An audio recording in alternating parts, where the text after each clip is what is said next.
This episode of the Boss Rush Podcast is brought to you by, well, you. If you want to support the Boss Rush Network and our family of podcasts, head on over to our Patreon at patreon.com/BossRushNetwork. Thanks for your continued support.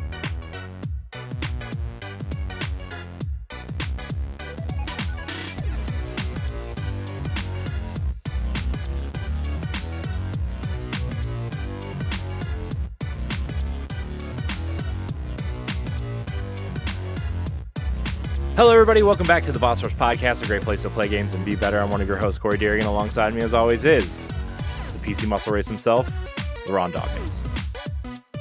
Good evening, wonderful people. What is poppin'? LeRon, you were looking awfully fancy this weekend. Thank you. I was groomsmen for a wedding. Those shoes, man. Oh, you saw the shoes? Yeah. Oh man, those shoes are amazing. Those are actually boots, actually, like really dressy boots. But man, they're sharp. They're sharp. And you know what? They were so fucking comfortable. Like I was wondering if I was gonna be able to stand at a wedding and then be at a reception and be dancing and walking around and all sorts of stuff in them. They were super comfortable. I didn't do anything to them. I didn't put any like insoles in them or anything like that. So they were good. So like when I do put some insoles in them, oh man, it's gonna be dangerous. Yeah. It's they were nice though. I like them. Thank you. I really the suits were sharp too. But oh yeah, man. Yeah. By the way, it is a pain in the ass to tie a bow tie for the first time if you've never done it. Yeah. It took me nearly 50 minutes to tie my own bow tie. And then you want to know the part that sucks about it? What? After I tied my bow tie, it was me and the groom. We were able to tie our bow tie, not have any problems, right? So when we get to the location, you know, that start getting ready for first photos and all that stuff, all the rest of the groomsmen show up. Nobody's got their bow tie tied. And someone just yells out there, "Hey, LeRon knows how to do that shit."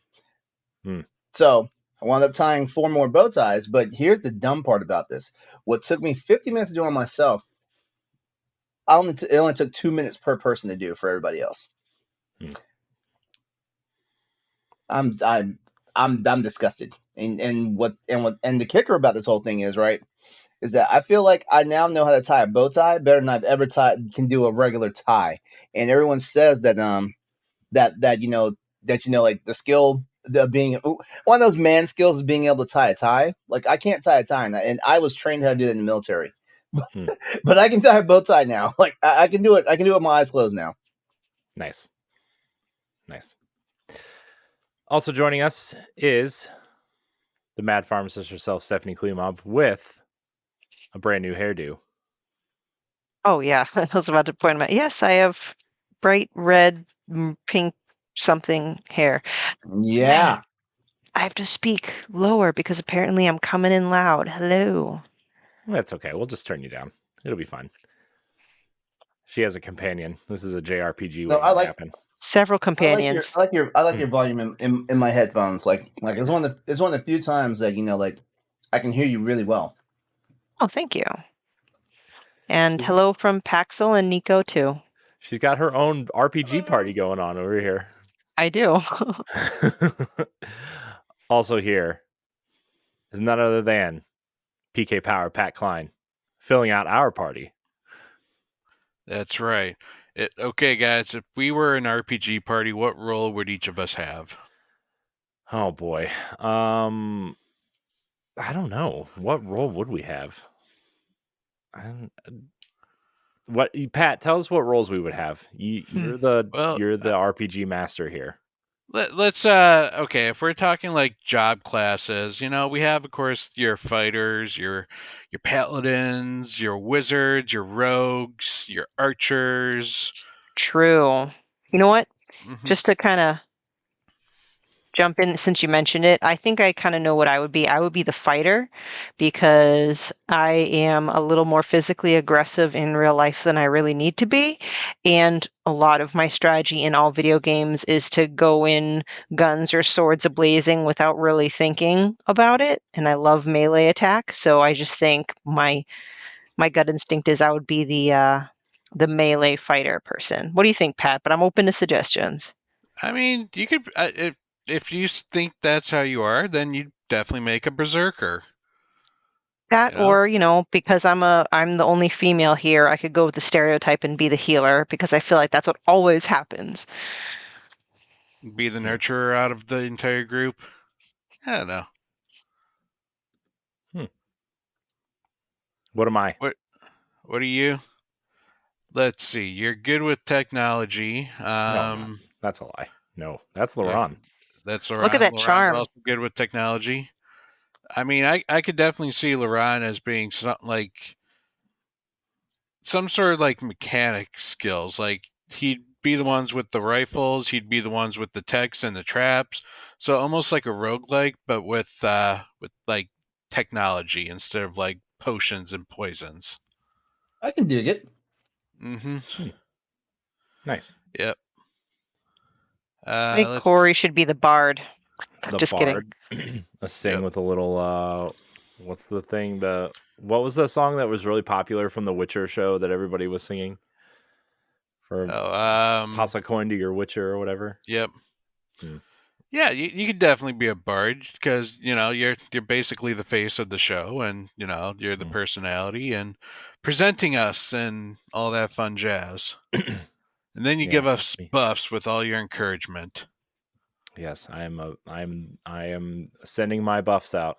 Man, speaking of Buffer, which is the social media manager platform that I use to do our social media stuff, I think it's so busted. It's so busted. Like, I try to set a time and a date for certain posts, and then it's like, oh, you wanted this to go out on February 2nd? Did you mean January 18th? No. Oh, you wanted to go out at 11 a.m.? Did you mean 3 a.m.?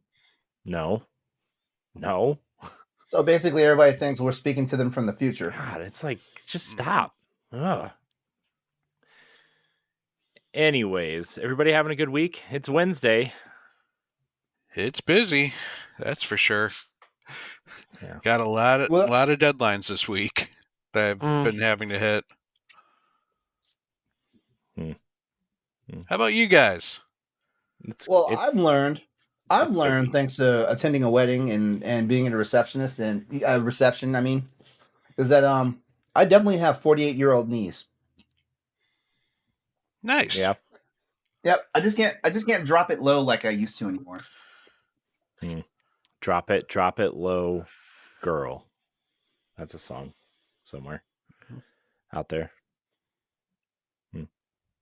It's busy for me too. We are prepping for season 6 of one of our podcasts at work, and it's going to be a big one because it's the year of AI, and this season 6 is called Utilizing AI. So a lot of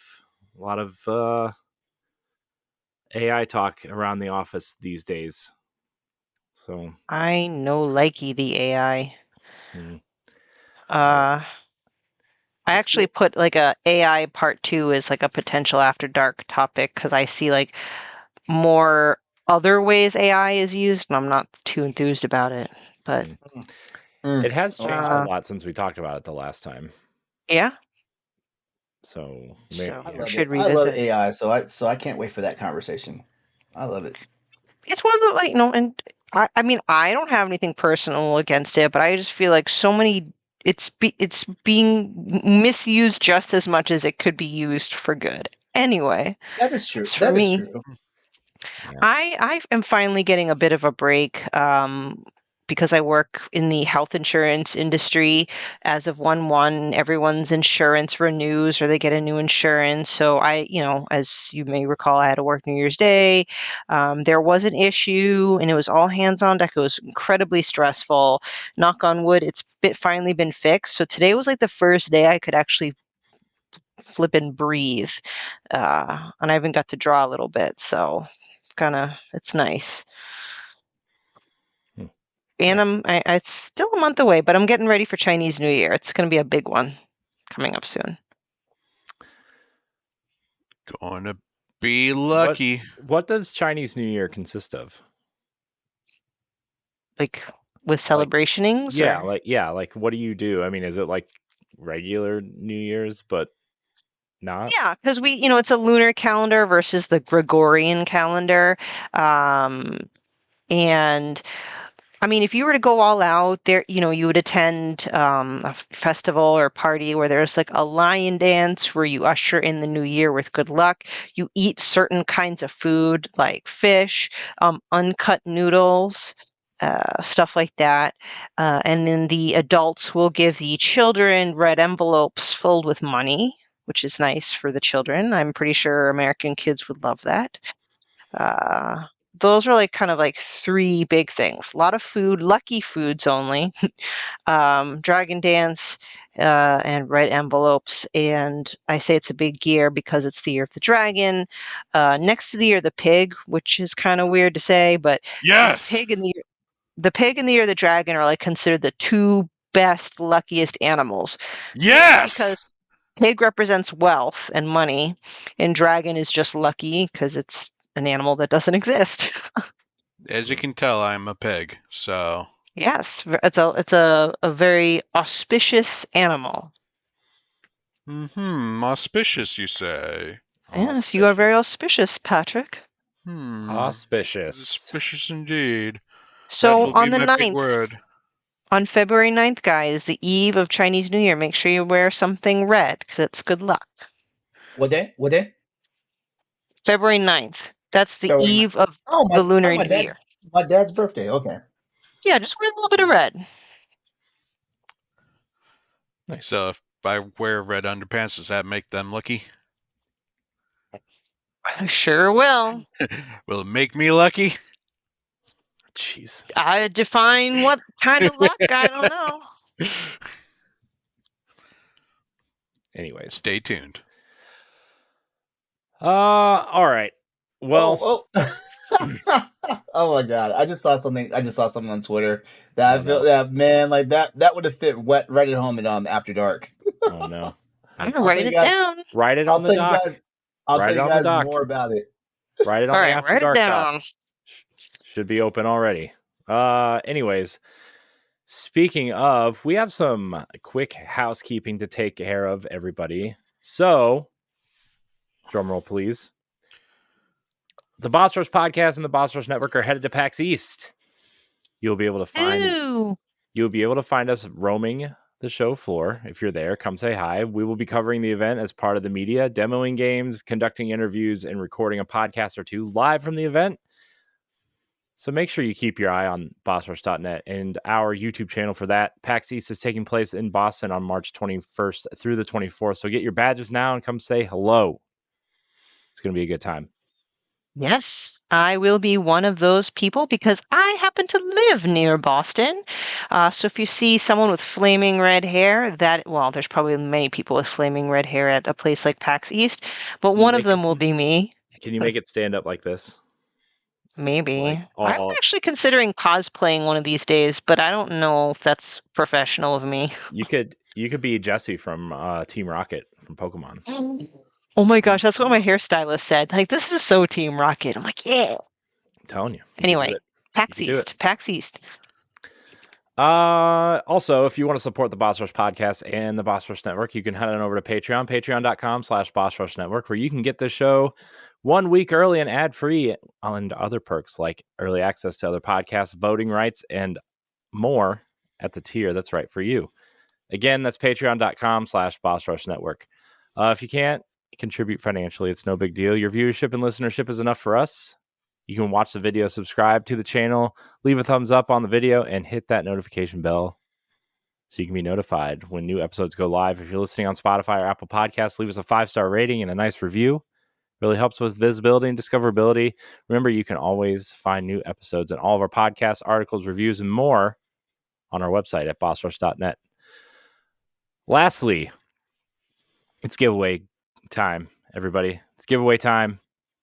We are giving away Final Fantasy VII Rebirth for PlayStation 5.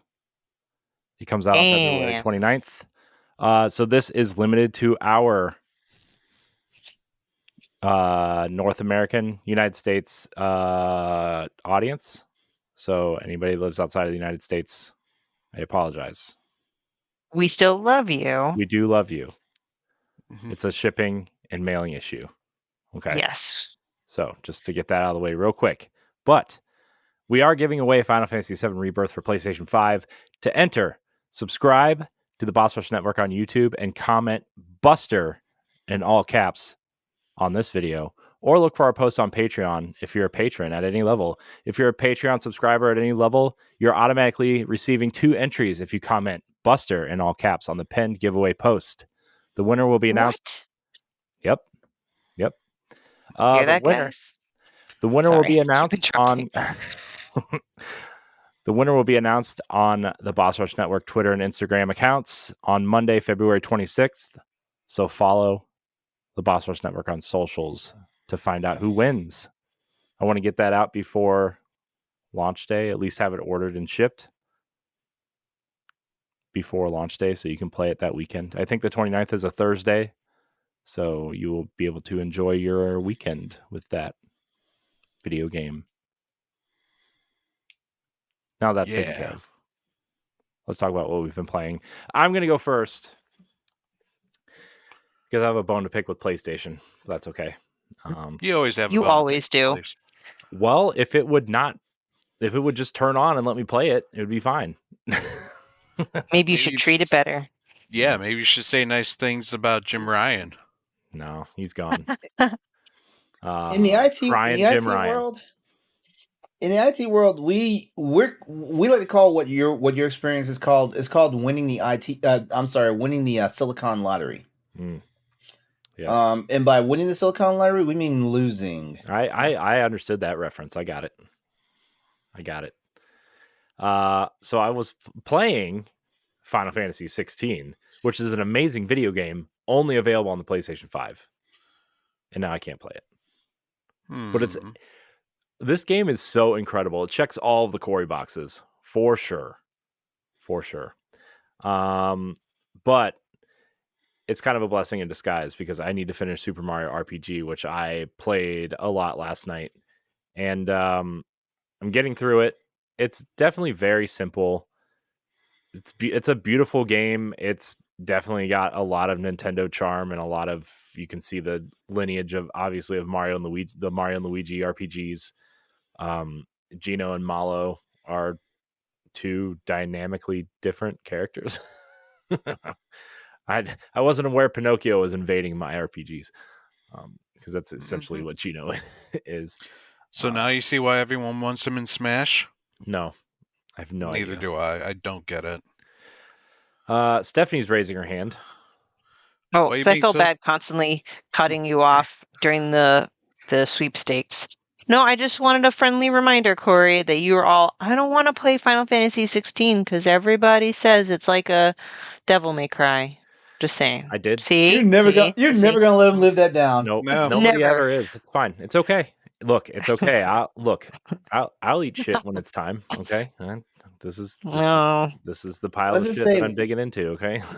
let's just say we're the main people that are always telling our audience never pay attention to everything you see on the internet, and you went hook, line, and sinker for that one. I did. Just your friendly PSA. Continue. That was my mistake. It's all right. People still yell at me because I say Outriders was a good game, so whatever. Tomato. Final Fantasy 16 though, great game, highly recommended. I was wrong at the beginning. Okay, I was wrong. Super Mario RPG, however, mediocre in my opinion so far. It's like I feel like the difficulty spikes are like all over the place in this game, where like I feel like I'm early on and I'm just crushing enemies, and then I get to the next area and like they're just crushing me for no reason, and I'm like, am I supposed to stay in that first area for 5 hours to grind this out and then move to the next area? Like, is that how I forgot how grindy old school RPGs were. This game shouldn't be grindy for you. Honestly, this one is insanely simple, and you can bypass a heck of a lot of bad guys. Yeah, still be good. Well, that's what I was thinking, but then like I will die in like 2 hits, and I'm like, what's going on here? Like, why am I dying in 2 hits? Especially Malo. Malo is like a big fluff, both physically and You're hitting the button Um, when the bad guy's about ready to hit you, right? hitting the button. What do you mean?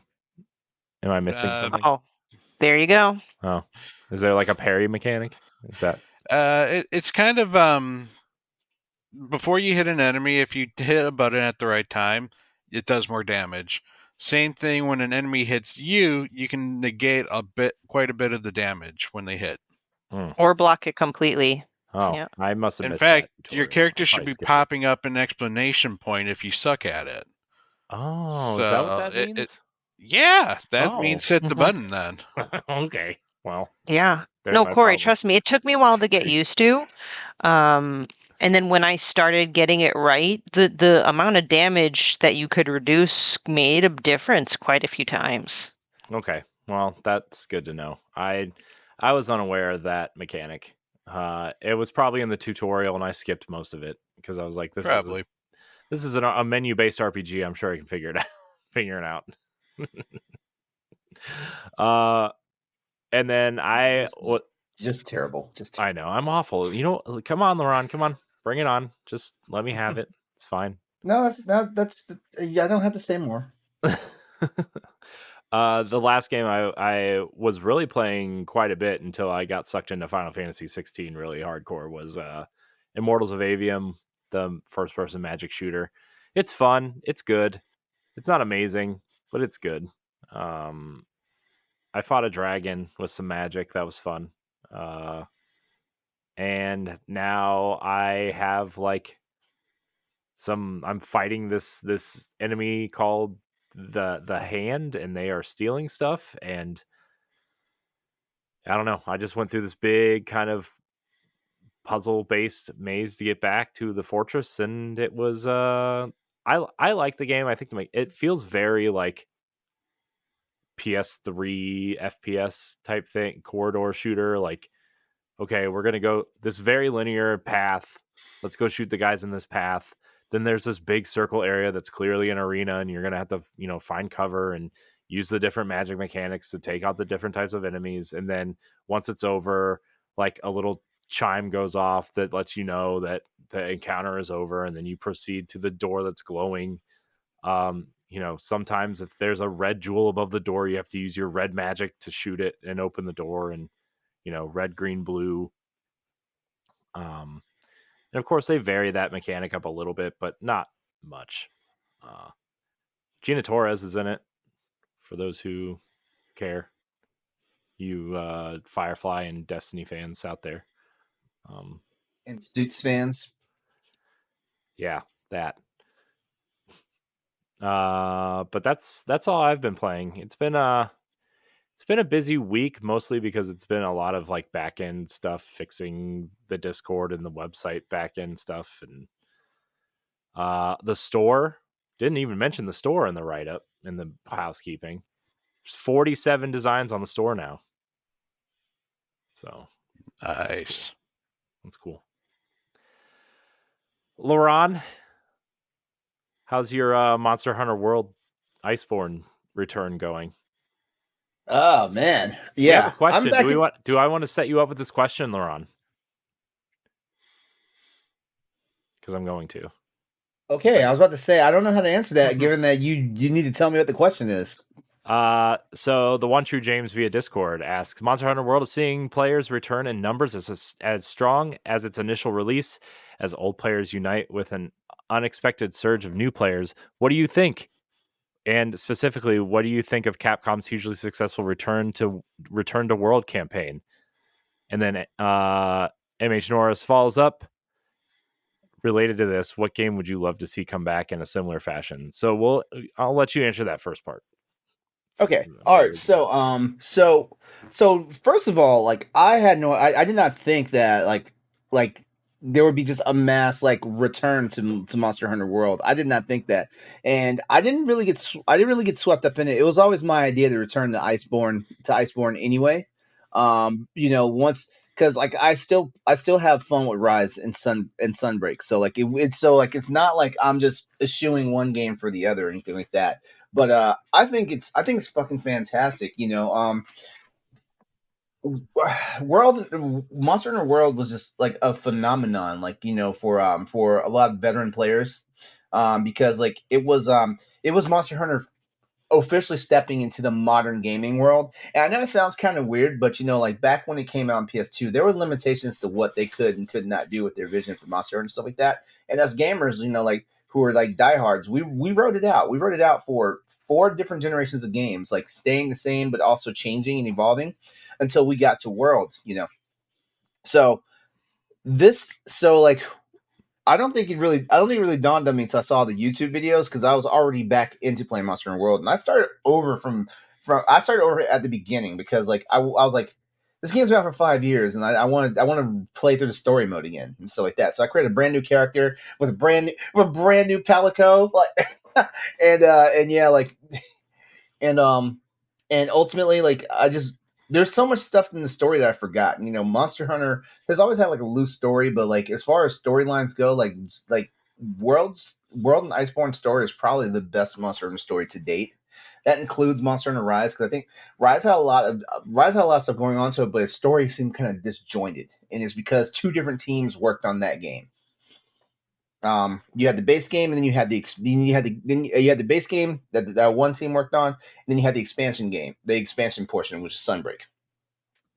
But yeah, but it wasn't until after I started my character, maybe I was like a couple days deep into it, that I started seeing all this like return the world, and like hundreds of thousands of players, like being, in the concurrent playing, and I'm like, oh my god, it's like, it's I want to say it was almost like no one really left, but it was more like they all came back, and that's been amazing, like I'm telling you, like there's this magic Monster Hunter, and I'm just glad that I've been in it since 2004, way back in the beginning, and I cannot wait for the 20th anniversary celebration and see what they do. And yeah, I've been eyeballing those Monster Hunter board game sets on Amazon that cost like $100 and some odd dollars.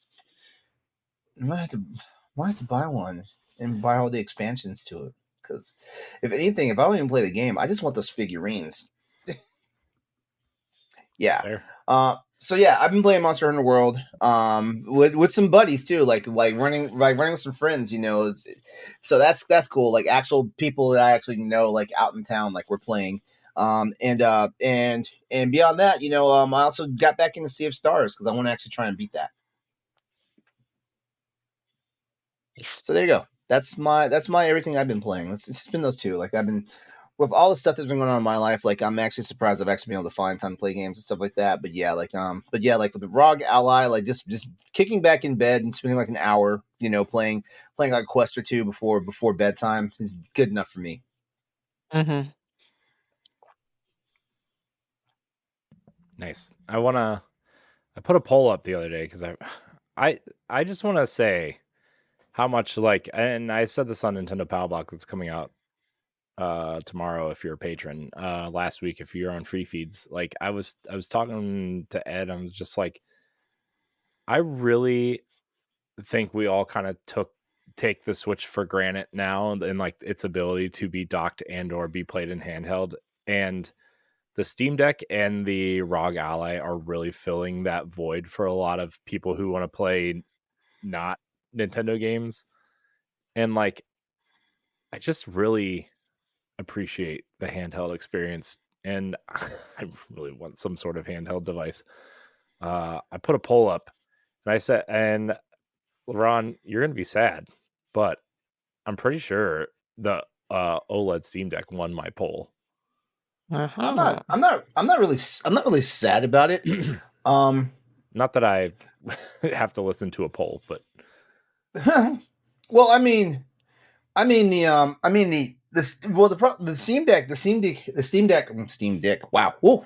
Sorry about that. Damn. Please censor that later. LeRon's weekend, everybody. Man, tell us how you really feel about this.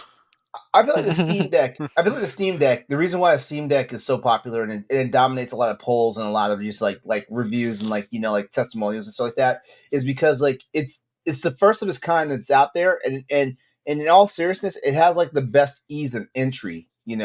Like it's easy to like just get a Steam Deck And and even its price point is nice, so it's really easy to grab that thing, and get started with it, and it was definitely a no brainer for people like me, for example. I don't have a Steam Deck, but I have a ginormous Steam library. As a matter of fact, I think last week on our show, I talked about how I had like over 1,200 entries in my Steam library, um, and yeah, so like it was a no brainer for people who have a massive collection of games and stuff like that. And like now we've got rollouts, with the ROG Ally, the Lenovo Legion Go, the MSI Claw is coming real soon. We've also got other ones like we've got the Neo and all that stuff, which are more or less like glorified, like like emulating machines. No offense to the people who actually have those, because I do know you can play like current and viable games and stuff like that. But yeah, like Steam Deck just has this thing about like this ease of entry, and then with this surprise like refresh they did that no one thought was coming, and stuff like that. Just like it put me back in the headset, in the head frame where I was like, should I get a Steam Deck? Because the reason why I did not get a Steam Deck, because you guys know back when we had the gentleman from Noah from what's Steam the web. Deck HQ. Yeah. Yeah, Steam Deck HQ. I was about to say Steam Deck IQ or something like that. But yeah, Steam Deck HQ. When they had him on, like Corey, you saw me. Like it was like talking to a kid, letting him know what he's getting for Christmas. Like I was pretty much set on getting a Steam Deck, and then the ROG Ally announcement came out, and I was like, ooh, let me wait.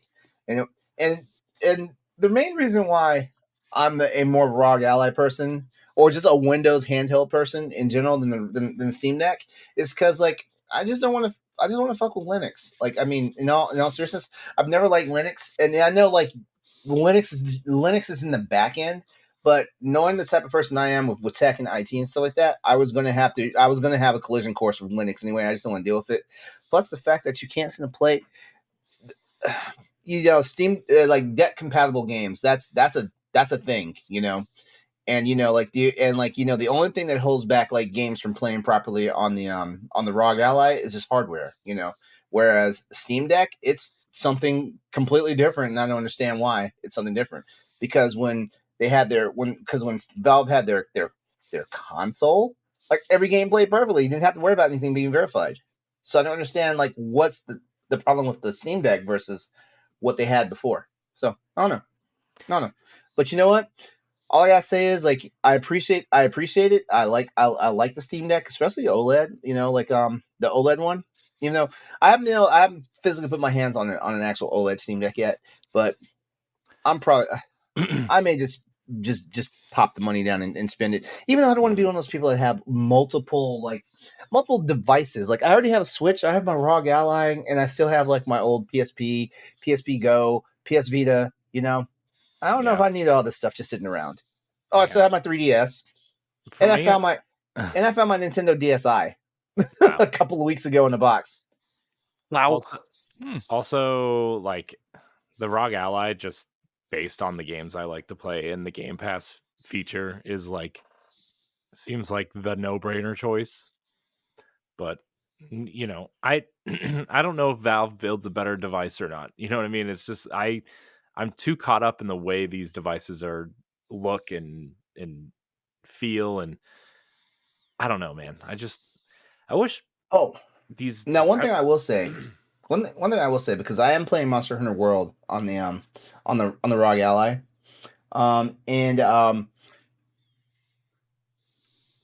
the Nintendo Switch has like some of the best form factor out there. Like you see how thin this thing is. Mm-hmm. Like the ROG Ally is about that much thicker, right? Well, that's because the ROG Ally has modern technology in it, and the Switch's technology is like two GameCubes stapled together.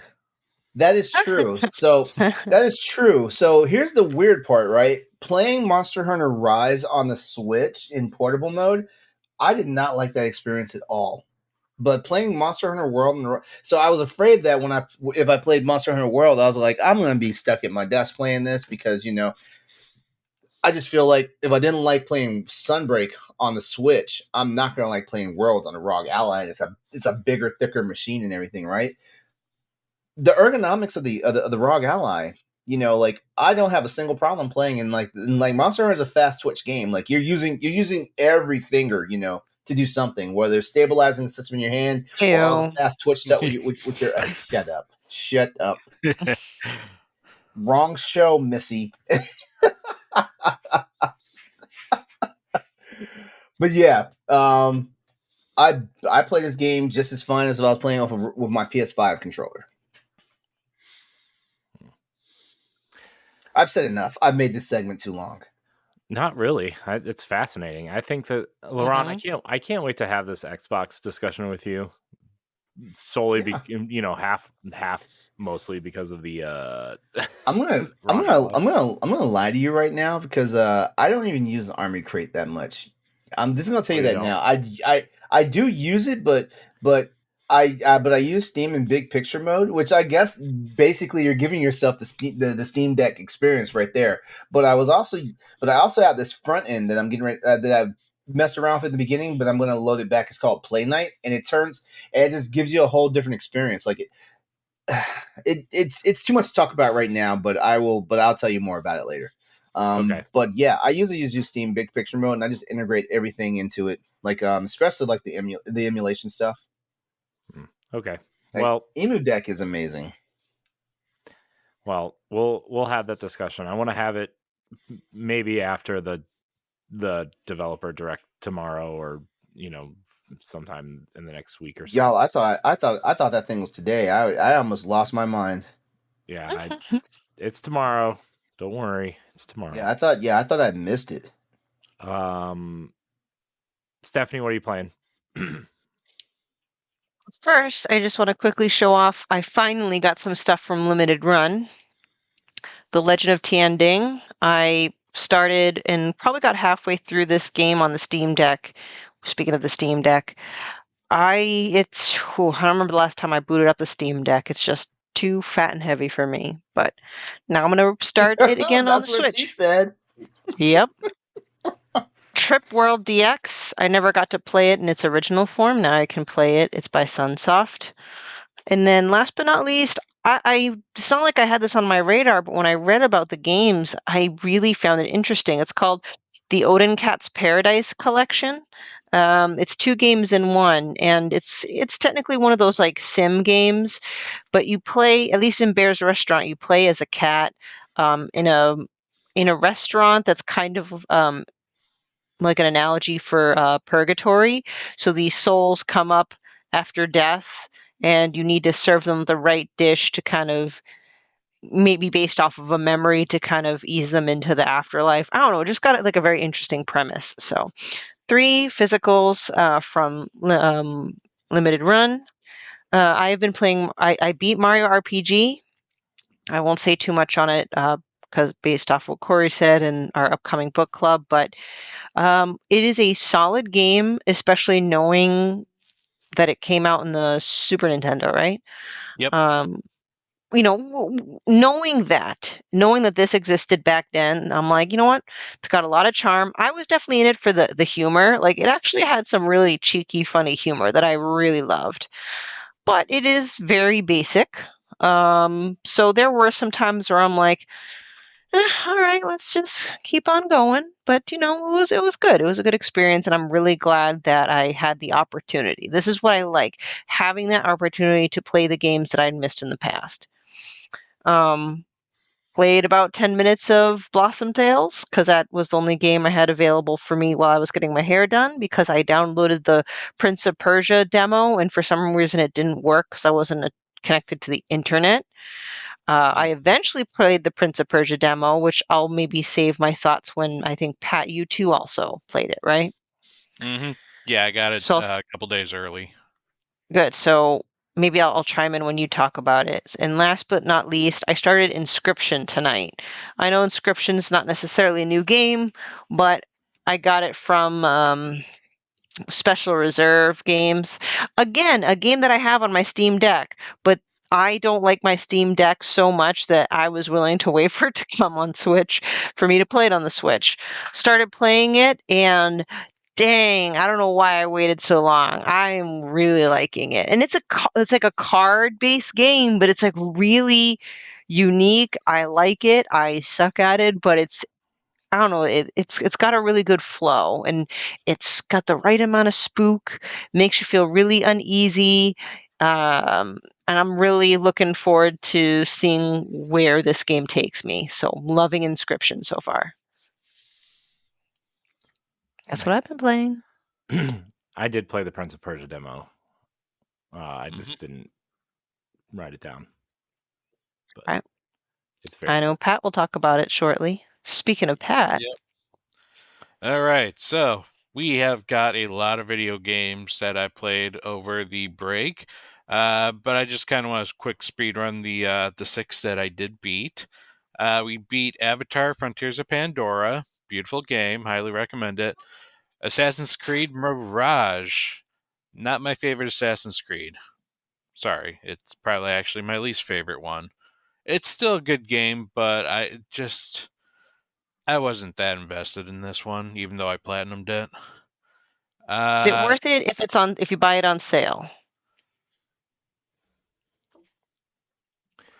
I don't know. Honestly, like I felt Ooh. like the whole story was kind of pointless, especially if you know, like you beat Valhalla and you know that the main character is actually a bad guy. So it's like that. It's his story just becoming who he was is just pointless. I guess. Mm. I don't know. It. I felt like it was just a filler episode before like another real good Assassin's Creed game. But it was all right. Well, it started out as DLC, right, for Valhalla, and then they're like, "Well, we should make it a real game." Because we haven't put out a real game in like 3 years. Yeah, that's probably that case. And then the final game of 2023 was Super Mario RPG. Like everyone else said, it's good, basic, nice, nostalgic fun.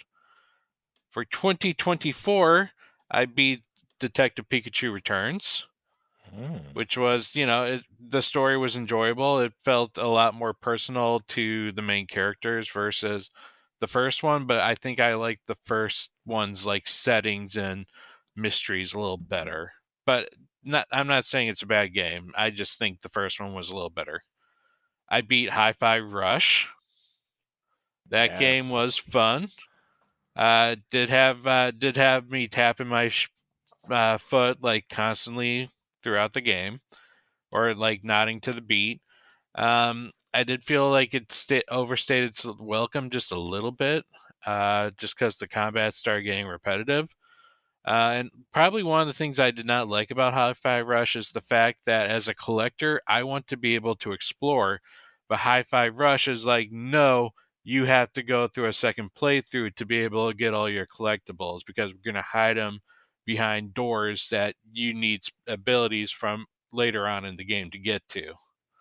So that kind of pissed me off a little bit. But otherwise, good game. I beat Sea of Stars, got the good ending to that one, and whew, I that game heard was that awesome. required a lot to get the good ending. You basically have to do everything in the game. Like find everything, get all the or you have to find like the 60 rainbow conches. You have to get through all the side quests, things like that. But I will say the ending, not only was the ending I felt better, you also got to fight like the true boss of the game. Um, so it's definitely though a game that I highly recommend, especially if you love the traditional RPGs like Chrono Trigger. Like it's definitely has a lot of that Chrono Trigger vibe to it. Um, Anyways, those were the games that I just beat. But let me talk about the new stuff. Prince Hmm, of Persia, The I'm Lost Crown. interested. All right, this game, like I remember when it first came out, and I did not know quite how I felt about it because I have a lot of good memories of the 3D Prince of Persia, the whole Sans trilogy Mm-hmm. that came out because those were like the first ones I played. Same Um, here. I mean, I but vaguely remember playing like the old one way back in the day back when I was in school. yeah, But yeah, like the Sands of Time, that trilogy was my first real experience of Prince of Persia. yeah, and it will always has special like a special place in my heart. But I will say this game truly, it does feel like it fits right up there, even though it's strictly a 2D game. The platforming and the traps that you go through are, they're very fast paced, like jumping off the walls and, dodging swinging pendulums and other little traps. Like the game feels like you're doing your parkouring and your acrobatics, but it's just being done in 2D this time. The game also has a very deep story. I am very surprised, especially for a Metroidvania, just how like much of a story this has. Like it has a lot of characters. Each one has their own various personalities. Sargon is a young man who's trying to prove himself to everyone. He has a whole bunch of team members ranging from the dark, secretive type to the big, like, strong guy who's just like, oh, I just want to beat people up and don't care about anything else. Just point me in the direction and go. As well as like other characters. Like I just met this little old like hermit man that kind of reminds me of the monkey from The Lion King, who's kind of like Rafiki. yeah, Rafiki, where he's kind of like oh hey, he speaks in nonsense, and then you kind of have to chase after him, and in the end he drops some heavy knowledge on you, kind of character. But overall, like it's cool to see like I played the demo first, and the demo gives you a lot of abilities right away that you don't start off with. So it's actually really cool to see like the progression of your character as he gets stronger, and the abilities are very, very different. So far, like I've gotten an air dash, and I've also gotten an ability where you like put like an image of yourself, and then you can move around, and then you hit a button, and you teleport into the image. So it helps you get around obstacles that are moving or like people that are blocking your way. And it just adds another layer of strategy also to the combat. The game is absolutely beautiful. There's some great music. There's a lot of like fun exploration that you can do just off to the side. This is a well done game. And so it's also really cool to see, because I'm used to seeing Ubisoft with all these massive open world games. I don't think I've ever seen them do a 2D Metroidvania, which I guess is the 2D version of the open world game, but they pulled it off, and they show great care in trying to like revive this Prince of Persia series. So I'm enjoying what I've played so far, and I look Oh, forward what the to. fuck are they doing with that Sands of Time remake? I don't know. Honestly, I would say I don't need a Sands of Time remake.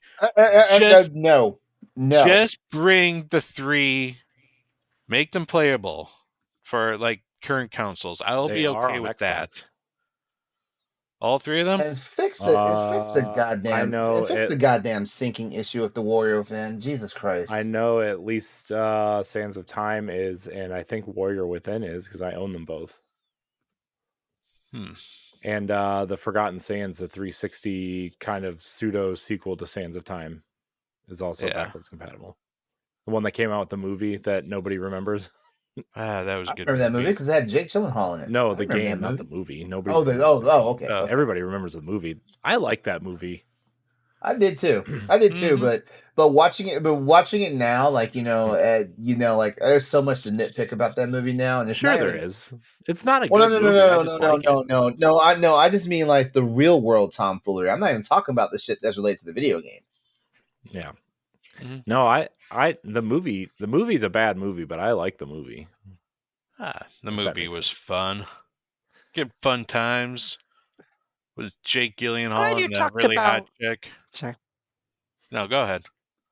No, I'm glad you talked about the in-depth characters, because I haven't really seen that so much in the demo yet, at least. And this is coming from someone who has no history of Prince of Persia.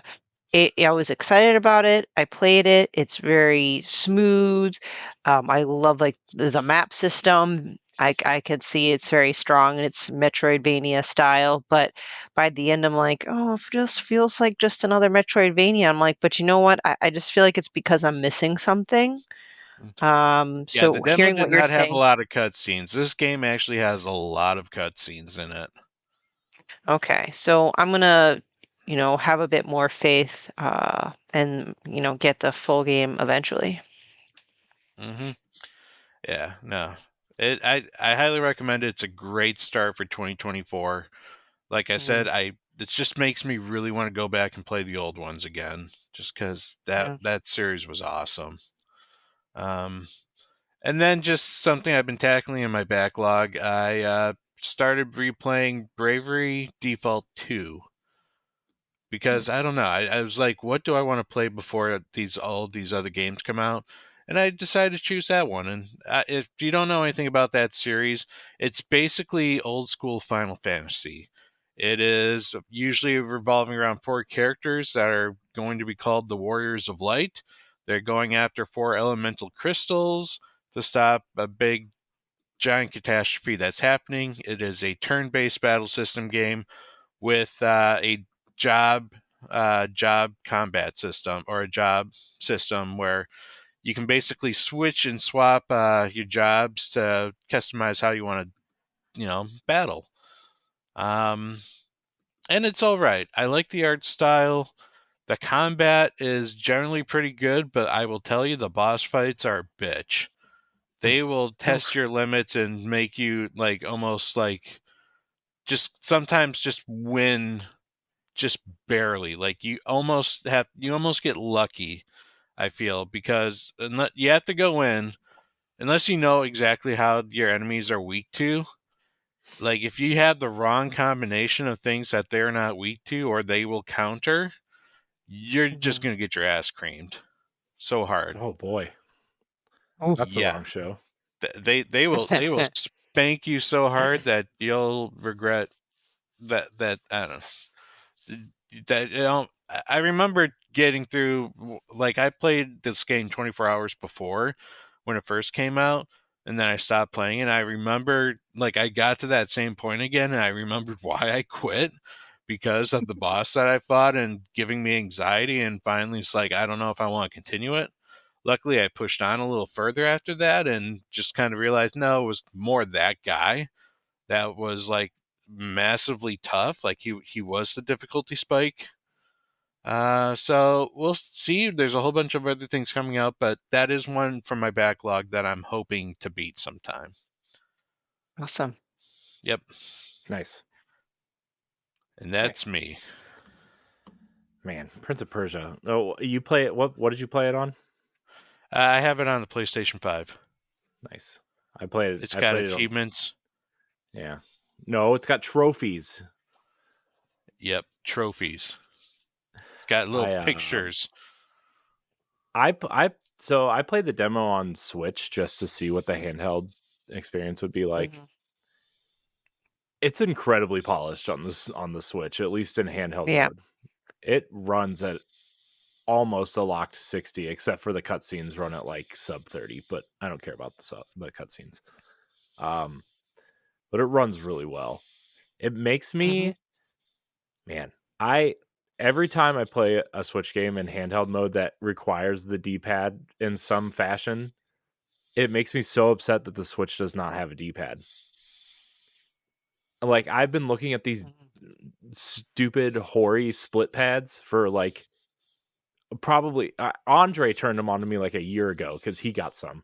And I'm like, do you like them? He's like, yeah, but you can't dock it when they're on there. I'm like, I want them, but I don't want to have to take them off every time I want to play on the TV. And I'm like, I don't remember the last time I played my Switch on the TV except for Zelda. That was probably literally the last time I played my Switch on the TV. So, and now on my new TV, anything on the Switch just looks like old, smelly, not good. I was gonna say garbage, but it's not. They don't look like. It doesn't look like garbage. It's just it's fuzzy, man. It's fuzzy. I'm telling you, Xbox man, is 4K 120. And my Switch a modern fucking television will make the Switch look bad. I'm telling you. 25. Anyways, Switch still looks good and it's on 8 inches of OLED. So, anyways, Pat, Prince of Persia, early contender, I think, for some bossy categories. Let's see. It could definitely be a good adventure art style. It would definitely fit there. Yeah. We'll see what the rest of the year brings. We got to get that script done, though. We got to get that video up. I said the last week of January, so that gives us, 2 weeks? Yep. Or if you're listening to this Monday. now and not being a patron, it's probably out now. It'll be out today, hopefully. If you want to see how you can become a Patreon producer, head on over to patreon.com/BossRushNetwork. The Patreon producers for this month are Adriel Munger, Celeste Roberts, Christian S., Sana Dirrig, Francisco Santillan, and Todd Oxtra. Thanks for your continued support of the Boss Rush Network and our family of podcasts. So, yeah, that's what we've been playing. Stephanie is switching positions, so we are going to talk about LeRon's face when I said that. All your minds. Not what I meant. That is not what I meant. Now that we're here, it's time for the first round of the 2024 Metacritic Draft. So we are here every year to do this Metacritic Draft where we pick games, and at the end of the year, based on the scores of the games, we hand out a prize. And so LeRon won this year. If you missed last week's episode, you should go look at and you should go watch. What's my prize? A gift card. TBD. We'll talk off air. But Pat's in it this year. So LeRon won, 70 came in second, I came in third, and Pat was disqualified. Not really. He just joined the show late. Disqualified from this game. No, he is not. Pat's actually picking first. So here's the deal. Okay, so instead of picking all of our games now and then 5 more later in the year, we're going to pick 5 games each quarter. And the rules are simple. The games that we pick each quarter have to come out after our choose date, right? So we're picking today, so that means Prince of Persia and The Last of Us Part 2 Remastered are disqualified, unfortunately. No one's getting that 91 that we missed out on. But other than that, the rules are the rules, and we don't get to pick those games, and Pat gets to go first. Any game that comes out we think may come out in 2024 to base our scores on. The rotation is Pat goes first, I go second because I came in last place. Pat goes first because he wasn't part of the game last year, so we gave him first pick. Stephanie goes third, and then LeRon will go last. I think you guys have the link, thegameinformer.com/2024. If you guys want to play along, that's a great website that tells you what games are coming out. And anybody have any questions? No, just a comment that it's kind of funny to see the second half of the year look so empty on that website. Obviously, it's going to fill out. Yeah. But just at this point, I'm like, ooh. Yeah. Actually, Game Informer's list this time last year looked about the same. Well, that's what I'm saying. Like, that's how it usually looks in January. So it gives me like all the good goosebumps. Yeah. That means we got a lot to look forward to be announced. Exactly. So, well, Pat, if nobody has any questions, without further ado, remember everybody, The Last of Us Part 2 Remastered and Prince of Persia, The Last Crown are disqualified. And any game that came out before or had a Metacritic score posted before January 17th. So I can't choose Breath of the Wild? Nope, sorry. No. Okay. Nope. Super Mario Odyssey. Nope. I'm gonna slap you. Trying to reach me through the screen. Wisconsin's Anyways. not very far. Ooh! You know what? What? We should do a. I guess was. I should have thought of this before, like the show, but it just came to my head now. We should almost do like what's called a Hail Mary, like put in there like an announcement, a game that we think is going to get announced, and see what happens. And actually, what we can we'll do that. No, here's the thing. Oh, okay, because what I'm thinking is like we put a game out there. It could be any game, like for example, like the Twilight Princess / Wind Waker, like game that everyone swears is coming, right? Mm-hmm. It hasn't been announced. Nintendo's acting like they're never going to make it, right? So someone can put that on there, and if it gets announced at the end of the year, that throws out one of our games that gets pushed back or gets delayed or does not get released. You know what I'm saying? Basically, it'll kill a zero score. It'll give us some points instead of a zero score. I like that. Yeah. I'm sorry. It just came to my head just now. Like, so I'm sorry if it disrupted like the flow right now. It's like a cool side bet. Yeah. Yeah. It's a theory on Zelda, by the way. Nintendo says no theories. I'm tired of you guys and your fucking Nintendo tinfoil hats and all that stuff. Brought it up. You guys made a bad year for me. Now that Corey started, I need to hear it, or else I'm going to be having anxiety all night. It's like it'll take me 3 seconds, LeRon. So 1. Nintendo said that they wanted to put Zelda release out every year, right? Since the Switch launched, there's only been 1 year that a Zelda game has not come out. Is that 2022? It was 2022. Guess what game was supposed to come out in 2022? What game? Tears of the Kingdom. So my thought is that Tears of the Kingdom took 2023's spot, and we're going to get Twilight Princess and Wind Waker this year. Boom. Okay. All not right. as a package. But just maybe as a package. But you said we're not going to put an announcement. We're not going to do the announcement thing until April. Okay. All right. April. We're going to be missing a huge Nintendo Direct in February. Yeah, just saying. We are. I think that's why he wants to wait till April, because he wants to throw some new games on the list when we come back in April. True. Yeah. Yep. Man, there's going to be some shadow drops from Nintendo into this Direct. By the way, another Nintendo theory real quick. 2024 is going to be the year of remakes and remasters, so you guys better gear up to be playing some old games on that console. It's been the whole decade of remakes and remasters. What are you talking about? Lusa. All right. Anyways, speaking of remakes and remasters, my first choice is Final Fantasy VII Rebirth. Ooh. Figured, yeah. Yep. Nice. All right. So I'm not going to type all these in. Everybody keep track of your own games on the dock. My first pick is Senua's Sacrifice Hellblade 2. I think that game is going to be a banger.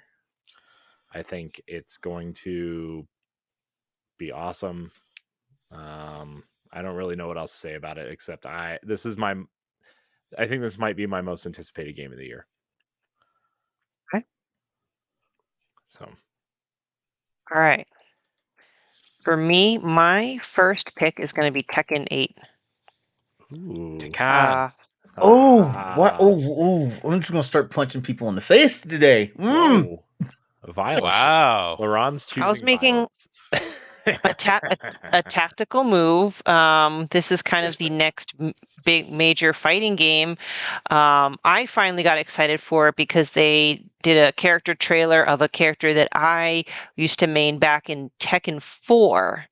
And I used to cheese the heck out of a particular movie. Eddie Gordo? No. The dancer? Okay. No, it's the guy with the silver hair. Violet. Okay. Lee Shaolin. Violet, yeah. Okay. I love him. And I don't know, like, so I don't know, it just like reignited that. He's so cheesy. What? He looks so cheesy in this trailer. I'm gonna tell you that right now. He looks so cheesy in this trailer. And did you catch like when he was doing the combo and like his freaking Dorian Gray portrait like fell off the wall? was like, does this mean he's about to lose his life because his portrait fell off the wall? What's happening here?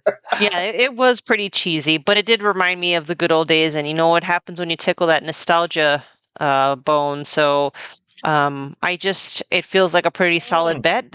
I might invest in either that or any of the fighting games because we need to bring back some play nights back. And I know Mario Party is a staple, but we should do like a fighting game. Like pick one of the many, like Street Fighter 6 or Mortal Kombat or Tekken, and just have game night. So Tekken 8 for me.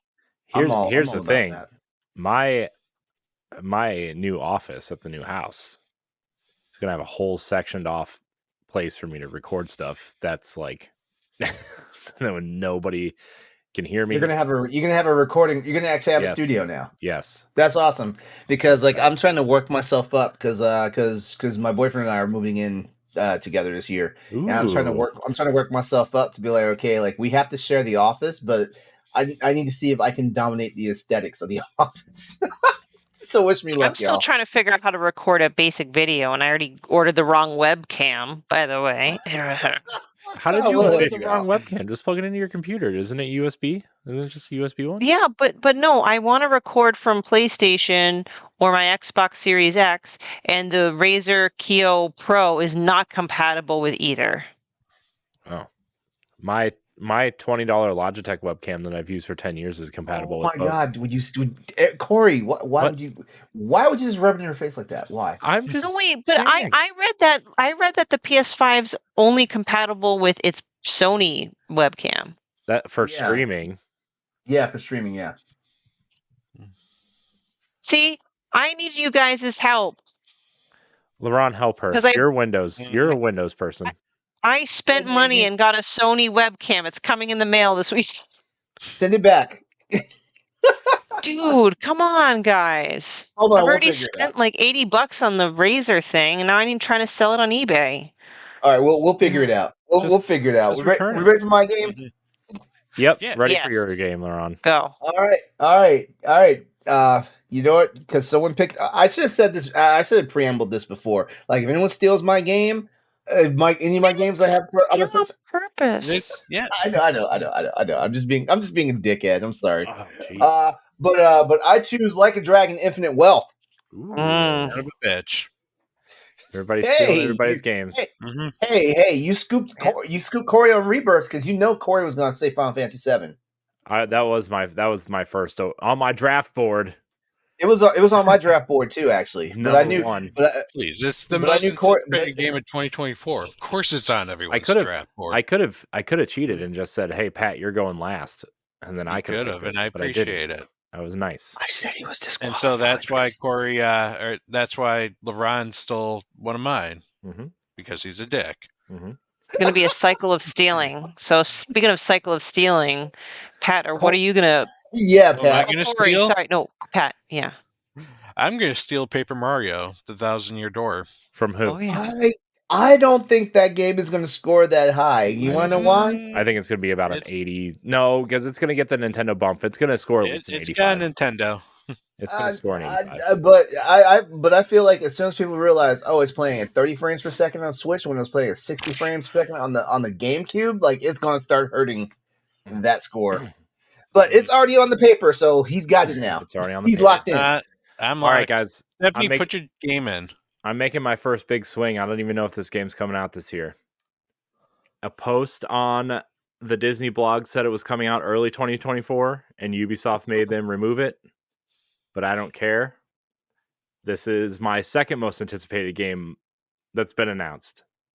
Hey, Corey's going for his anticipated ones. From Massive Entertainment, Star Wars Outlaws. Game looks incredible. I can't. Okay. All right, Corey. It's war. It's this time is war. That's on my list too. You guys don't understand when it said last week that we would be doing it this week for the draft. I have a list. It's 17 entries long. I have a list. Mm-hmm. Yeah, I probably have about as many. All right, Stephanie. All right. So you got Star Wars Outlaws. I'm going to take Mario versus Donkey Kong. Ooh, that was on my list too. That was going to be my. I'm so shocked that game went so early. Actually, I see. I'm gonna have to sleep with my mouth guarding tonight because I'm gonna be grinding my teeth so hard. Oh my god! Again, it's the the Nintendo bump thing. I hate to say it. I hate y'all right now. Okay, Hey, you're LeRon, wrong. Princess Peach is still out there, okay? because that's gonna be good. All right. You know what? Actually, I'm gonna have to do this one. This is a good faith one because like I don't know, but it could be a surprise. Metal Gear Solid Delta Snake Eater. Ooh. Mm-hmm. I know it feels like a Hail Mary, doesn't it? No, just wait till you see my next pick to see how big of a Hail Mary you might. The thing is, All right, it's either going to be really good or really shitty. all right, Pat. Given What's something back to Konami's you? record. Pat, it's All back right, to so you. it's me again. All Yep. right. I'm gonna go with Wukong. Ooh. Ooh, that was going to be Spicy. one of mine. Okay. That was my next one, but I had to get Metal Gear Solid out of there fast. I forgot Metal Gear was Yep. coming out this year. To be honest with you. Where the as soon as I can find it on the list so I could remember exactly how it's all spelled. Oh man. Yeah, Black Myth Wukong. Wukong. Is it Black All Myth right. Wukong first or Yeah. Yeah, Black Myth Black Myth colon. Wukong. Yeah. Black Myth? Oh man. Okay. I'm going for another home run here because not only I know the game is coming out this year, but I need this game to be good. It needs to be good just for the sake of discussion. Skull and Bones. No. I figured. No. I think that game looks cool, by the way. The concept of that game sounds cool. I don't know if the game will be good. Destiny 2, the final shape. That expansion Yep. needs to be on the level of The Taken King, Forsaken, The Witch Queen. If not, Bungie will not exist in the next 2 years. And I don't say that lightly. Bungie survived a lot. They've already pretty much said without confirming that after this expansion comes out, they're laying off more people. This is a swan song for a lot of players and employees. Okay. It needs, the final shape needs to be Destiny's what do you call it? Not swan song, but coup de grace, I guess. It needs to be the defining moment for the franchise. So that's my number 3. Okay. So I was a bit more risky last year. I'm going to play it super safe, at least until push comes to shove. Mm-hmm. Yeah, I'm doing Princess Peach Showtime. Ooh. Okay. That's a very safe one. Yeah. All right. Moving along, LeRon. Nothing special to say about it. Move along. Motherfucker's going fucking Black Myth and fucking. Oh, my list is getting very, very weak now because people are picking the games. Oh, man. So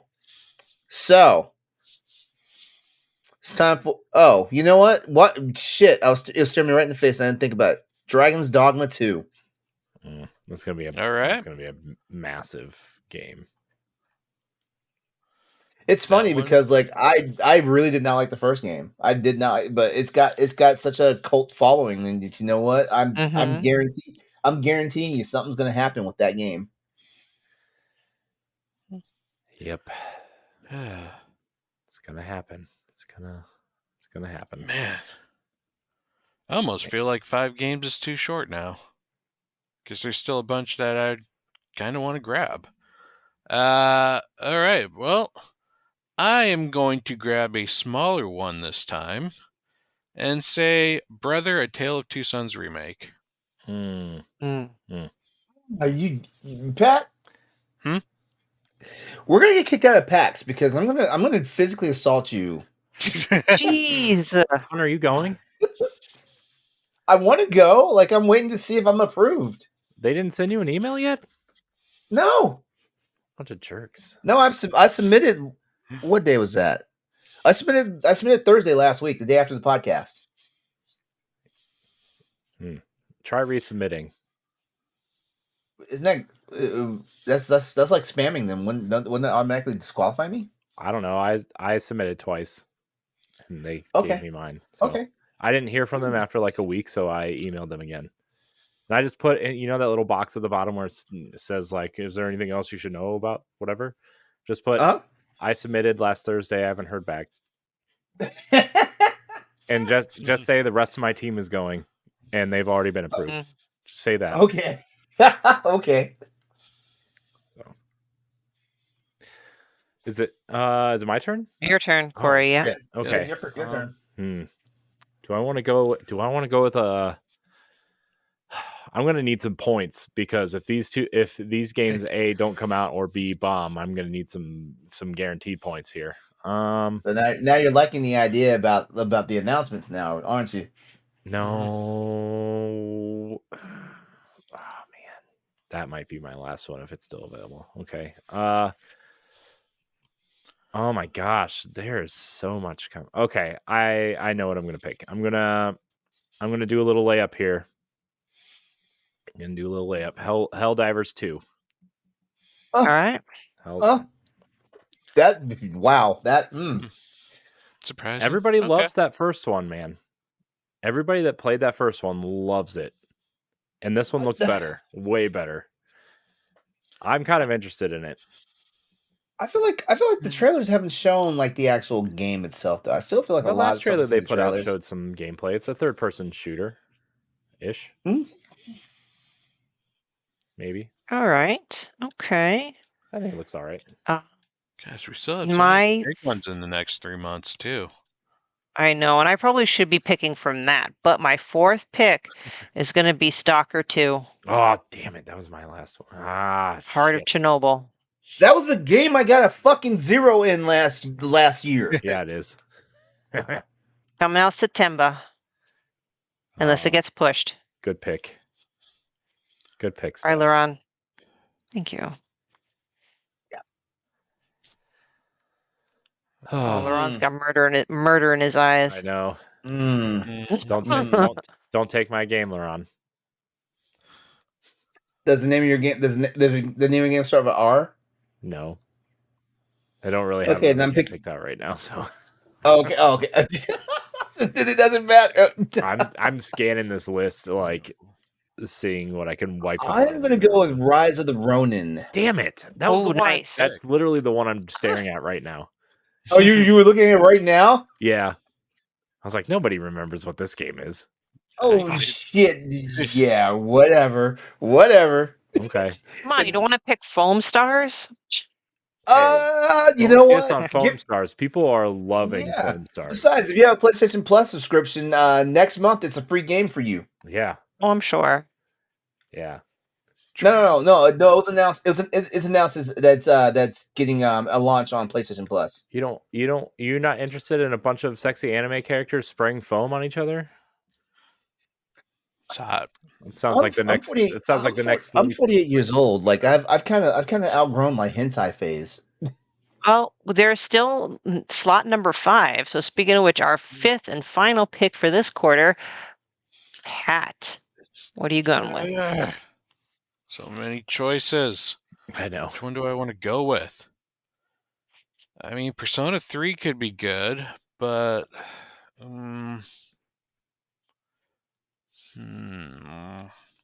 maybe the Suicide Squad? That couldn't possibly bomb, right? I think it's going to be great. Rocksteady.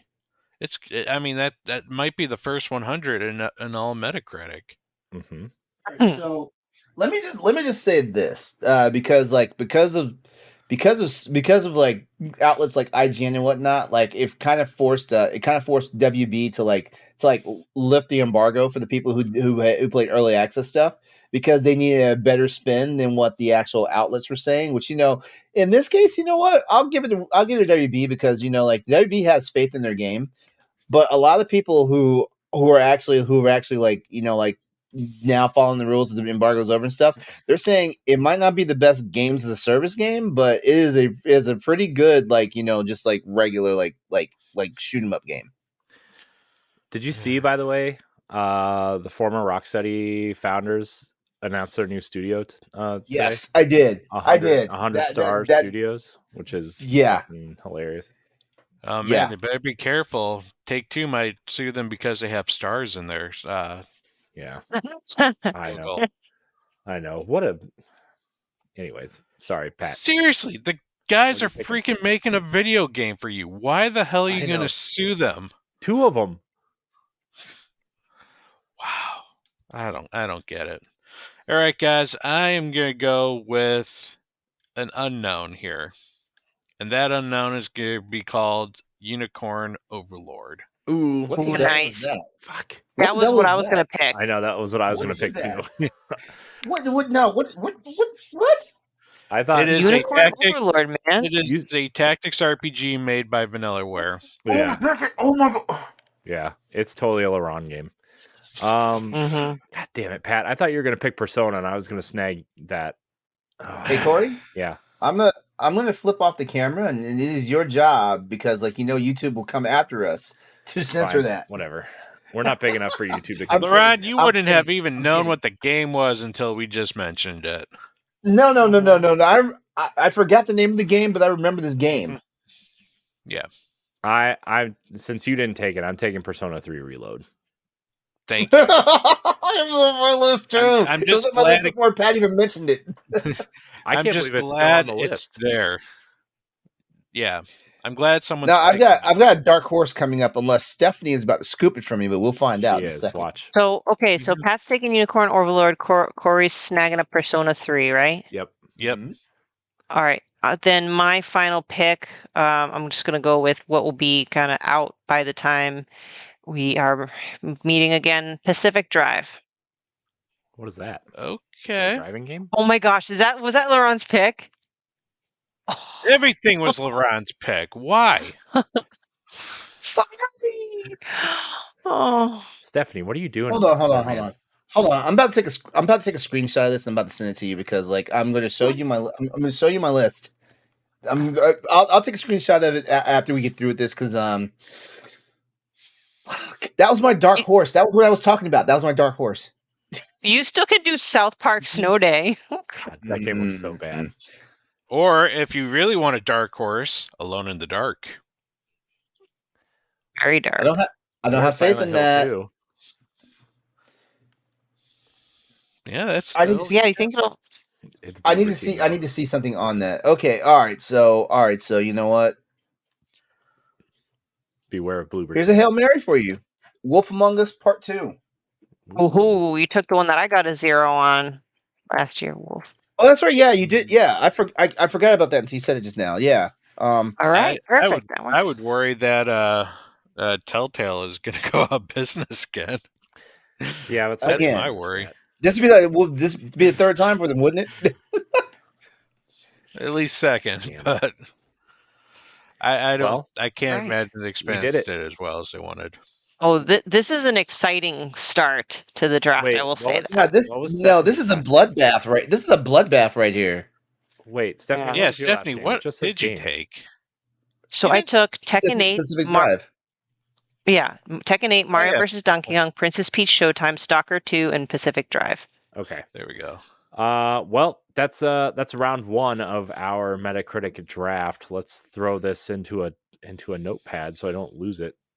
Like I wrote them all down too, so I can put it in a Google Doc in our folder. But just to recap, Pat, you got Mhm. Final Fantasy VII Rebirth, Paper Mario Thousand Year Door, Black Myth Wukong. I didn't spell it right. Wukong. Brother Wukong. Thank you. Brother: A Tale of Two Sons remake, and Unicorn Overlord.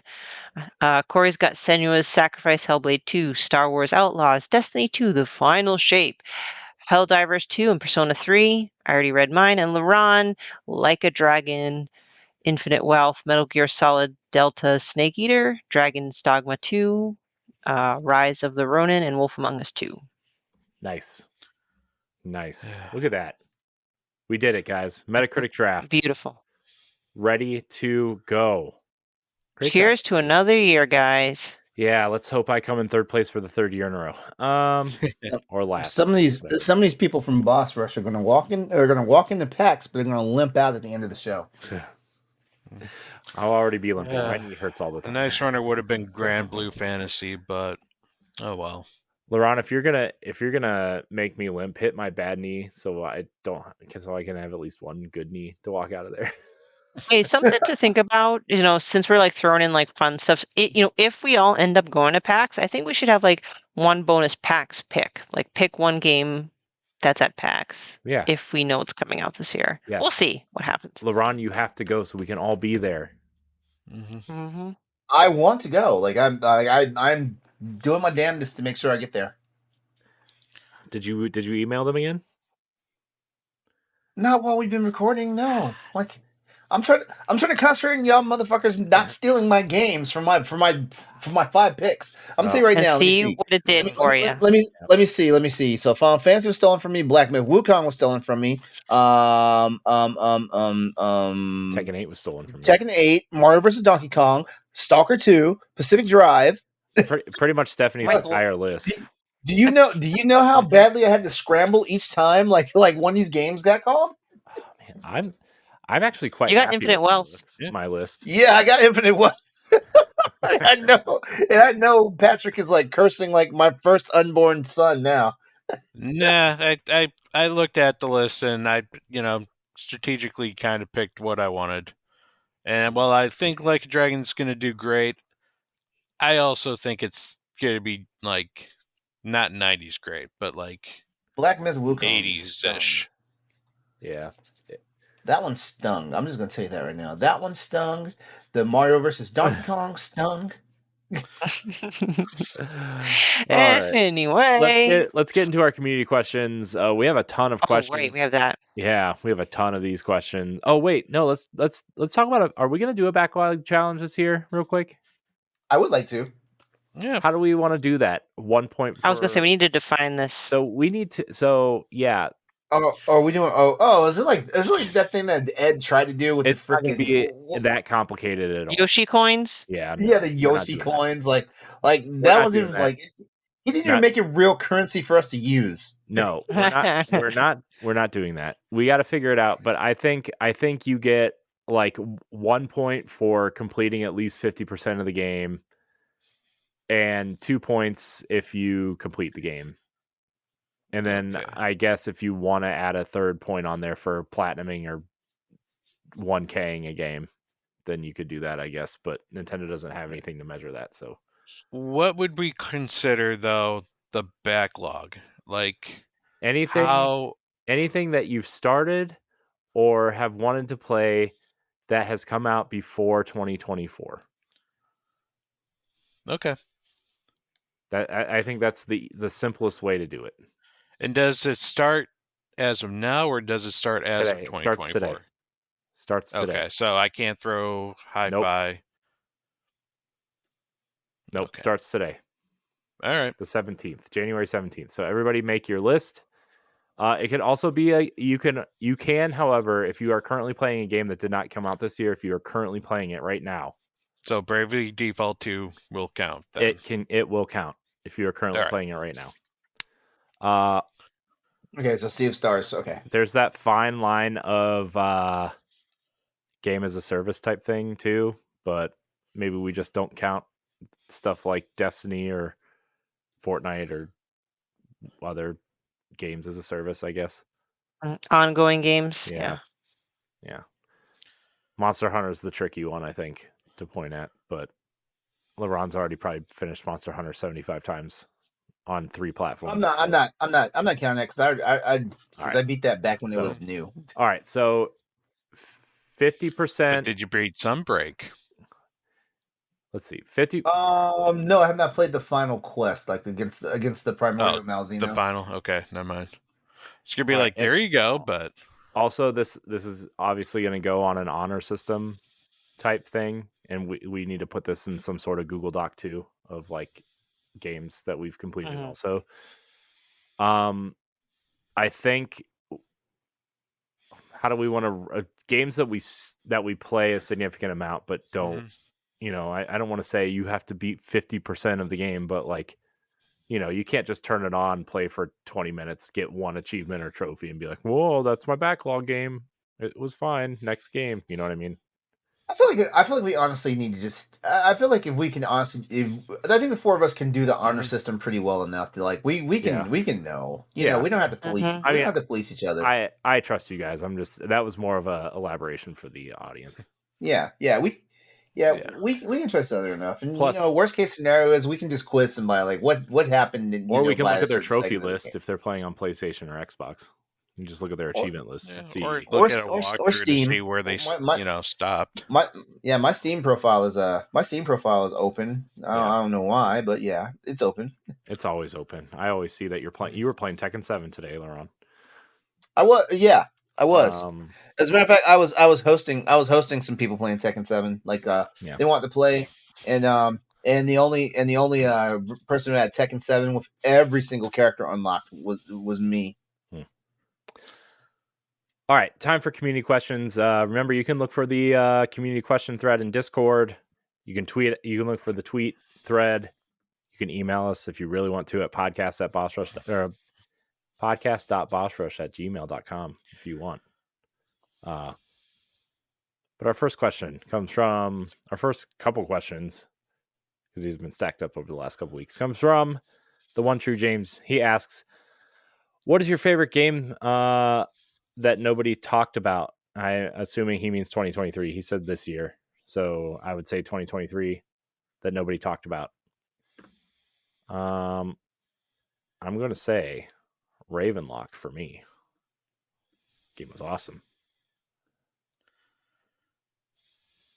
That would be my pick. I'm not sure if I can think of one like that no one talked about, but I can say that I feel like Final Fantasy 16, as big of a game as it was still very much overshadowed by discussions from other blockbuster games. I also feel it was really divisive. People just want to talk about fucking Alan Wake and Baldur's Gate 3 all the time, right, Stephanie? Rightfully so, LeRon. And Zelda too, though, right? I mean, like, people were still talking about all the things you could build in Zelda when Final Fantasy came out, right? That was kind of... Yeah, so I'm not saying that no one talked about Final Fantasy 16, but I gotta say, like, in comparison, I just felt like no one was talking about it. Yeah, plus Diablo 4 came out, like, right after that, and everybody was obsessed with Diablo for, like, a month. Yep. So... I feel like Advanced Wars 1 and 2 Reboot Camp didn't really get talked about as much. Mm-hmm. No. You were the only one. Really? Yeah. I mean, I'm not. Which means that Advanced Wars Dual Strike is never coming. It might come. How would they do that though? I don't know. Given that was a DS game, how would they do that? You said other DS games have been ported to Switch before, right? Some have, but they've been really altered. Like The World Ends With You was ported to Switch, but it had a mobile version that was already single screen at one point. So that's the Switch version. You kind of have to play that one handheld. If you try doing it on your TV, your controller's just going to be screwed. Yeah. But I mean, I don't know how they're. I mean, what they should have done. You can turn the Switch screen sideways, like in like the Namco Museum things. You can turn the Switch screen sideways and play arcade games that way. They should have done that for DS games, which I still think they're going to do at some point.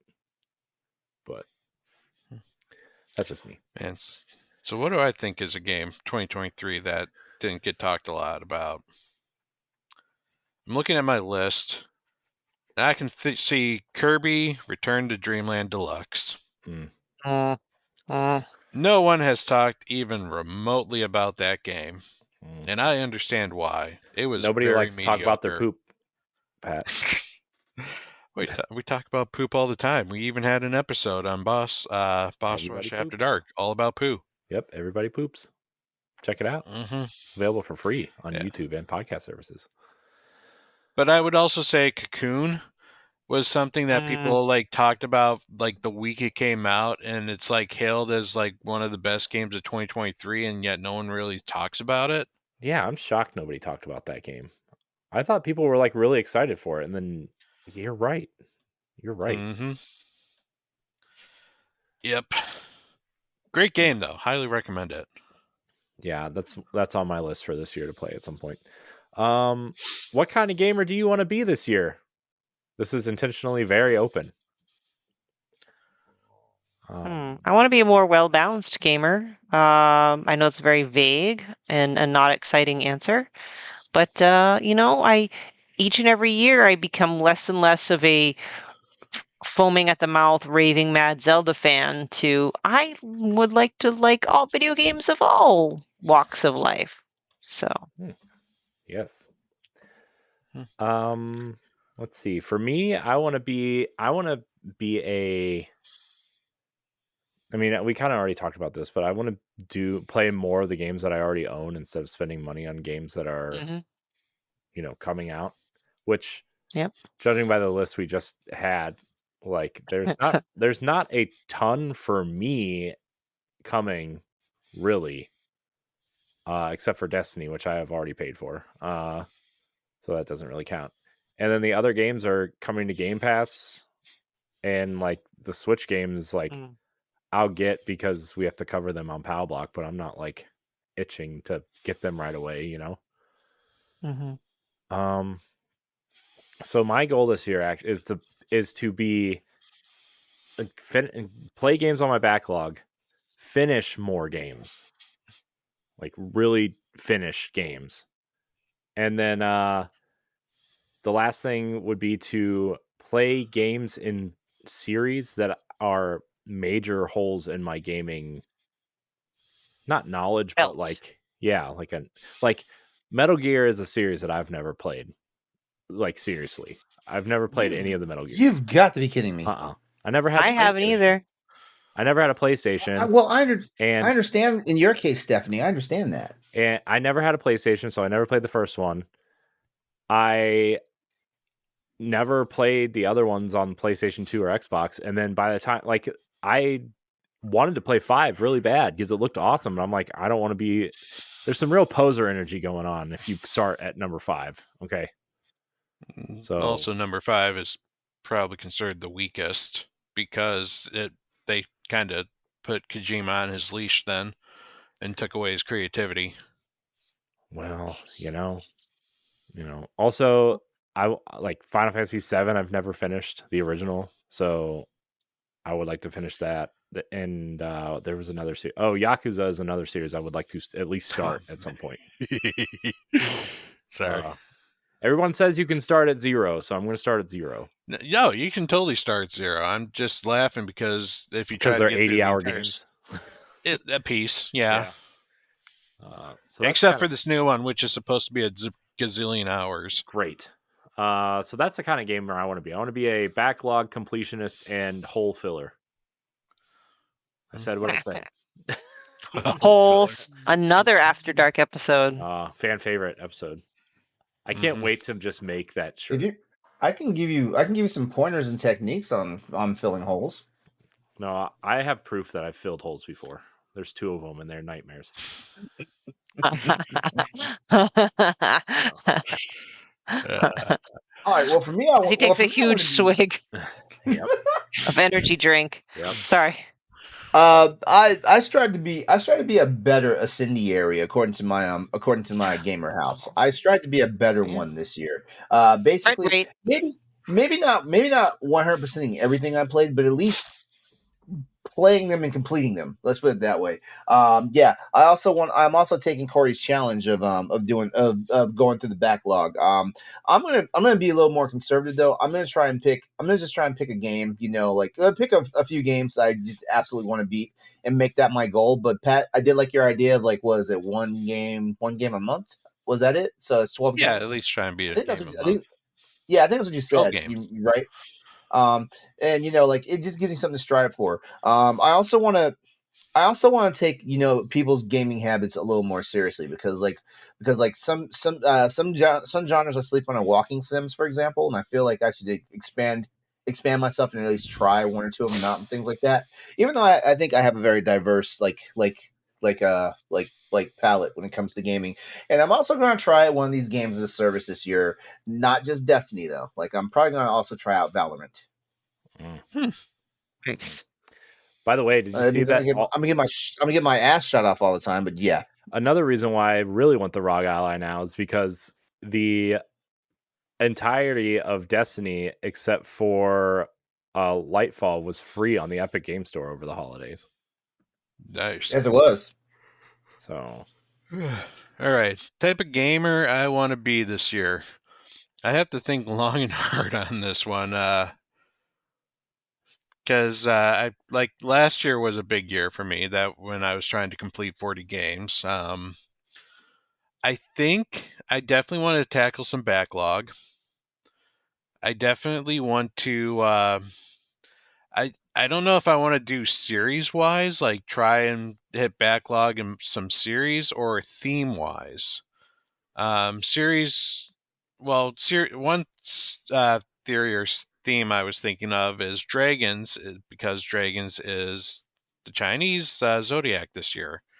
So it'd be like try to focus on games that have dragon, or focus, or either have dragon in the title or have like some sort of theme with dragons. So like Yakuza or Like a Dragon definitely could be a series. Various Dragon Quest games I haven't beaten yet, I could still, go for. I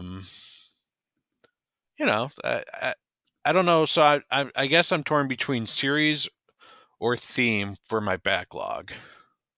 But I definitely want to hit more backlog this year, since I don't think we're going to have as heavy of a release year this year. by the way, Nice. just a what do you call it? Public service announcement. Hellblade Senua's Sacrifice is $2.99 on Xbox right now. Nice. So if you haven't played, it's also on Game Pass if you are a Game Pass subscriber. But if you aren't, Can't beat that price. $2.99. Incredible video game. Wear headphones. We answered the Monster Hunter question. Blake writes in and asks, what do you want out of a Switch successor?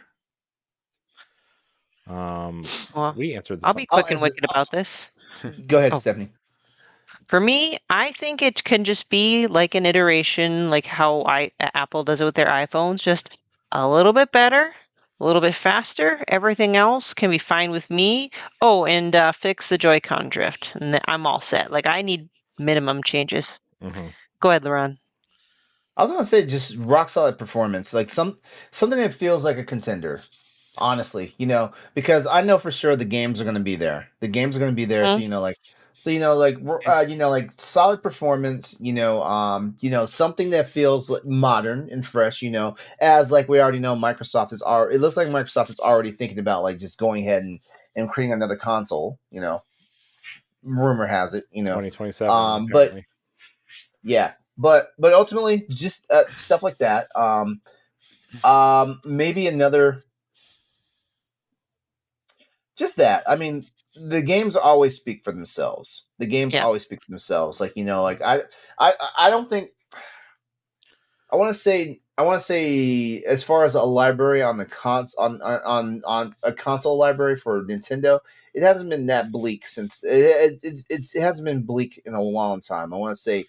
Probably the bleakest maybe was the Wii, if not the Wii U. I'm trying not to say the Wii U just to pick on it, because I know the Wii U did not have the best life cycle. But I want to say where like me as a Nintendo gamer, the GameCube was the best that it got for me, and then the Wii was like this weird place, and I just skipped the Wii U. So like yeah, the library speaks for itself. My hatred for the Wii knows no bounds. Is balanced by my love for the Wii. I just want to be able to play like I want backwards compatibility or emulation of some kind.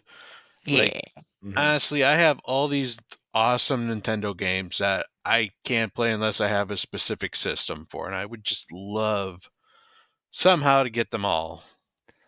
Yeah, catch them all. The backwards compatibility thing is the biggest thing, right? Like it better at least at least with the Switch, right? Like they push eShop sales all the time. They're pushing digital sales with their, 5 times the amount of gold coins that you get per purchase, right? They're really trying to build you into their online ecosystem with NSO and, the free games that they're giving away and stuff. It's like this thing better be backwards compatible, or there's going to be a lot of angry Nintendo fans who spent a lot of money on digital games, including me. Yep. It seems like we definitely have like 2 big themes, right? It's performance, performance consistency, and what do you sorry, what did you just say? Backwards compatibility. Backwards compatibility. Because I do want to say I appreciate the fact that Nintendo values innovation. Like they always try something different almost every console generation. I do feel like with the gold line of the Switch, I think they should and hopefully should take a break from innovation. Not that I'm not grateful for it, but just ride the success of the Switch with just a better version of itself, and then worry about like a crazy new innovation for next console. Yeah, my thing about that is that the innovation came from the previous regime, right? Yeah, With Iwata. Right? Because it kind of started with him with the DS after the Game Boy Advance, because like the Game Boy Advance was just an iteration on the Game Boy Color, which was an iteration on the Game Boy. The DS really changed everything, and then like obviously the GameCube was like basically Nintendo's version of the PS2 and the Xbox, right? It was very comparable, except for the controller had less buttons and no clicky sticks. And surprisingly more powerful. Yeah, most powerful console of that generation, which is hilarious to think about Nintendo leading in power. But then the Wii came out and that was all Iwata, and then the Wii U was Iwata, and like the Switch is still legacy Iwata. It was just like he was still a part of that until the Switch ultimately came out, which was it's just the Wii U backwards at this point. And so, yeah, I think Nintendo's leadership right now is extra conservative, right? They don't have any personality like Reggie or Iwata or even Bill Trennan to an extent, right? Like they don't have any personalities. They have their legacy directors out there, and Miyamoto and Aonuma doing press tours instead of, Doug Bowser doesn't. I mean, when was the last time you saw Doug Bowser besides on the Game Awards stage accepting an award, right? I mean, he doesn't do anything except for tweet out pictures of airplane windows when he's like, well, off to Japan for a meeting. So I think Nintendo's being conservative from a innovation standpoint is actually going to help them move forward in the technology space, because they already know what they're doing with the Switch, and so they don't have to spend that money on R&D developing a handheld console, because they already know how to do that, and they're going to spend that extra R&D costs on power.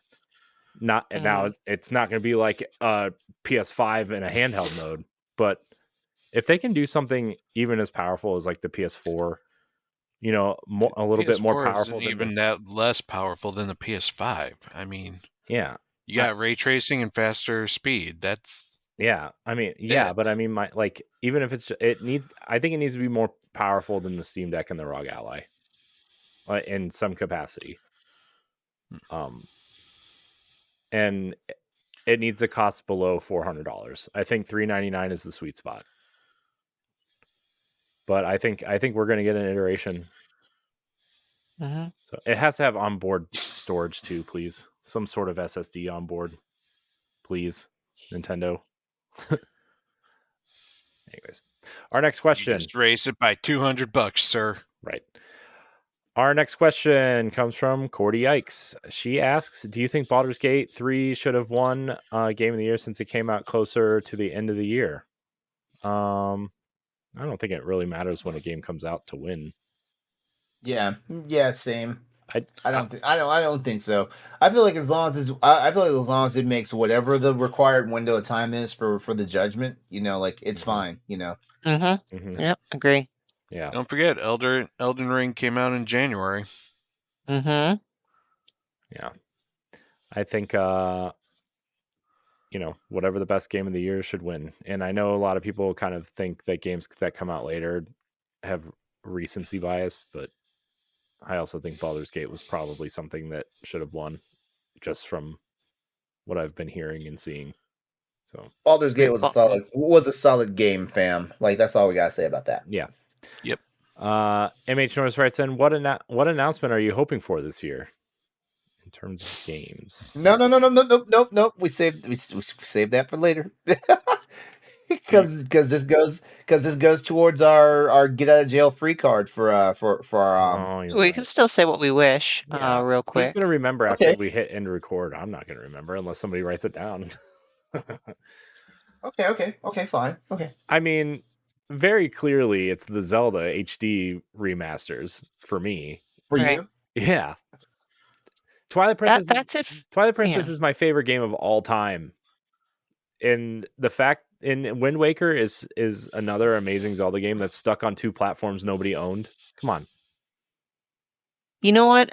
Because you said Zelda, I'm going to say this just because I'm sick and tired of people screaming this in every single direct and showcase chat, is that something about Silk Song gets announced. Oh. I don't care to play it, but I just want people to stop fucking screaming about it on the internet. Just give it to them and let's move on. I'm shocked nobody picked that in their draft. Because we don't know if it's coming out yet. Yeah. It's going to be shadow dropped. It's going to be shadow dropped on Switch and Game Pass during the Nintendo Direct. You watch. Mm-hmm. You guys have picks? Unless it's shadow dropped during the developer thing tomorrow. No, because it's first. And then they already confirmed there's no third-party games there. Even though Offside is technically confirmed that Team Cherry is now Microsoft. Yeah, they bought Team Cherry, I'm sure. Yep. Why not?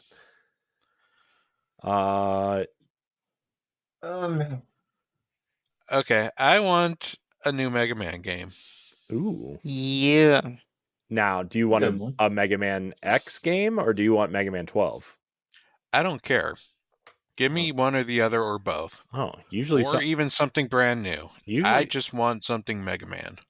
Usually some people are one or the other. I love them both. It's very rare that you find someone that like loves both. Yeah. I love all the Mega Mans. Even Battle Network and Star Force. Okay. And Legend. Okay. And Zero. And ZX. Oh boy. LeRon? I really want something Metroid, but I'm not sure if that's Prime 2 or or if that's just a brand new like IP. Spoilers. You're getting the remasters of 2 and 3 this year. Although Mercury Steam is rumored to be working on a 2D Metroid game. You don't know that. Okay, you might know that one. Honestly, like people say this a lot, and as a fan of Super Metroid, I tend to agree. Super Metroid does not need anything done to it, but honestly, playing Super Metroid right now, like I'm from the Super NES, it moves sluggish, slow, however you want to call it. I feel like they need to give that the zero mission treatment, because Zero Mission sped the game up, but it made the game flow linearly, if that makes sense. So honestly, when Zero Mission came out like a long time ago on Game Boy Advance, I was like, yes, please do Super Metroid next. Because Super Metroid is, up until Metroid Dread came out, Super Metroid is still like top Metroid game for me. Like Dread is, they fight depending on what day of the week you catch me on. Dread and Super Metroid fight for number 1. So yeah, like I'm looking for another Metroid announcement. LeRon, I'm going to beat Metroid Dread this year. Oh, awesome! Nice. I thought you had beaten it. Oh, remember I kept getting lost. That's right. I kept getting lost because I don't know how to play Metroidvania games. That's right. I forgot about that. I have a guide. Don't worry, I get lost. I get lost playing Metroid Dread too. Like I played it recently, trying to impress my boyfriend, and I was like, oh, holy shit, where am I going? I have a guide and a map downloaded. In PDF. You got Grayson's guide, didn't you? It did. Yeah, that's a good guide. Grayson Morales. Shout out to Grayson. He's working. I think he's working on what guide is he working? He's working on some guide right now. I mean, that's. It was good. I'd hope he is. Our next question comes from our friend of show, Vex Electronica, via X, formerly Twitter. What 2024 release do you think will surprise people? You know what? I think Suicide Squad is going to surprise a lot of people. I think so too. I think there's so much negativity around that game since it was announced, really, and even now, that I have faith in Rocksteady that they're going to make a competent video game, and that it's going to be fun to play. And I know they're doing that single player patch after launch, where you can play the game kind of by yourself without having to level up or anything. I mean, you can level up, but you know what I mean, like not game as a service-y style. And I really feel like this game's going to surprise some people. Yeah, I agree. That's my pick. Anybody? I don't know if I can think of anything. That's the best one. It's hard when there's not really that many games that look like meh. Announced. Yeah. So. Anybody else have another guess? I think so. I think Foam Stars. I think Foam Stars is going to surprise some people too. Yeah, I do too. That's a good one. Yeah, that's a good pick. Foam Stars is going to surprise some people. I think Prince of Persia surprised a lot of people. Yeah, we should be hearing more of a buzz about it as we get as the next couple of weeks come along. Yeah. I'm also wondering, you know, how big the surprises are going to be for the Last of Us Part 2 remaster, because I am going to spend my $10 to get the upgrade for that. Yeah, I probably will too, even though I've $10 isn't bad for an upgrade. I never played it. Yeah. Oh. Well, okay then. Best way. I'm finally going to face my fears this year, I think, and try to play through those games. Face those.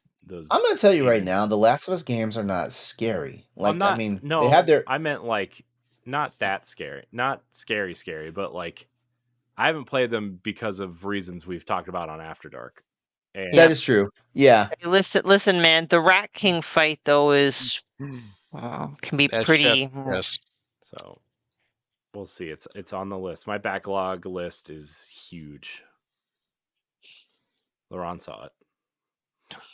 Yeah. Thank you for sharing that, by the way, because like that, it's so OCD. Goddamn, I thought I had bad OCD. Jesus Christ, man! Like I know. It's not. Were you bored? Was I bored? Yeah, no, the level of detail that's in that spreadsheet, goddamn. I just wanted to make sure I was accurate. No, hold. Where is it? Hold on, I had it pulled up. While you do that, our last question, also from Vex. Final thoughts on Skull and Bones now that it finally slated to come out in February. You know what? I think that game's going to surprise a lot of people. I think that game is dead in the water. Oh man, I think it looks cool. I think it looks like The Division with pirates, and I'm totally on board with that. Which is kind of how. Did you see that? But Ubisoft might be teasing another Division game. They are. They already confirmed the Division 3 was in. It's Heartland is the free to play kind of Dark Zone. Yeah, that's it. Yeah. And then the Division 3 has kind of already been announced, but not announced. Well, they showed something that looked like the Division, like orange. It's not massive because they're doing the Star Wars game. The other studio that Red Storm, which is the studio they formed to make Tom Clancy games, like 10 years ago. They did like Hawks and what were some of those other terrible Tom Clancy games on the PS2 and GameCube and Xbox? And everything had like an acronym.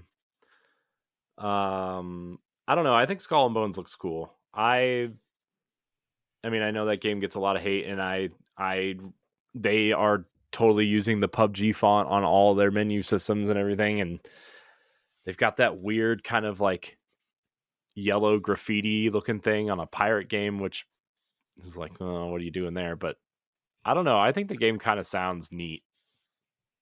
The Division with pirates. Now it could be terrible, and that's fine. Whatever. But I think it looks neat. That's my opinion. Nobody else has opinions on Skull and Bones. I think, yeah, that is a free trial Ubisoft Plus subscription, if I've ever seen one. Skull and Bones. Yeah. I abstain. I don't know how I feel about it yet. You know how I feel. I feel like we should get out of here. Thanks for those questions. Yeah, give us more questions. I want to fill. Love it. I want to fill shows up with questions. I would rather do that than topics, to be honest with you. You're filling up lots of things, Corey. Me? Filling up polls, filling up showtime. I know. I'm a filler. That's what they call me. Mm-hmm. Fill you. Be a filler, not a killer. Oh God. He's a giver, not a taker. Anyways. Anyway. Jesus Christ. I want to thank everybody for listening and or watching to the Boss Rush podcast. We are part of the Boss Rush Network. If you enjoyed this discussion, please do subscribe on YouTube and follow us on your favorite podcast application. If you are supporting us on Patreon, you get the show a week early over on patreon.com/Boss Rush Network. Any tier grants you early access to all of our podcasts. Follow us on all social media at Boss Rush Network. If you're listening to us on podcast services, please do leave us a rating and a nice review. It would really help us out a lot. Stephanie, Pat, LeRon, thank you for your time tonight, as always. And I want to thank everybody so much for watching and or listening out there. And until next week, we love you. Goodbye. Bye. So long. Farewell. So long. Farewell. If you want to see how you can become a Patreon producer, head on over to patreon.com/Boss Rush Network. The Patreon producers for this month are Adriel Munger, Celeste Roberts, Christian S., Sana Dirrig, Francisco Santillan, and Todd Oxtra. Thanks for your continued support of the Boss Rush Network and our family of podcasts.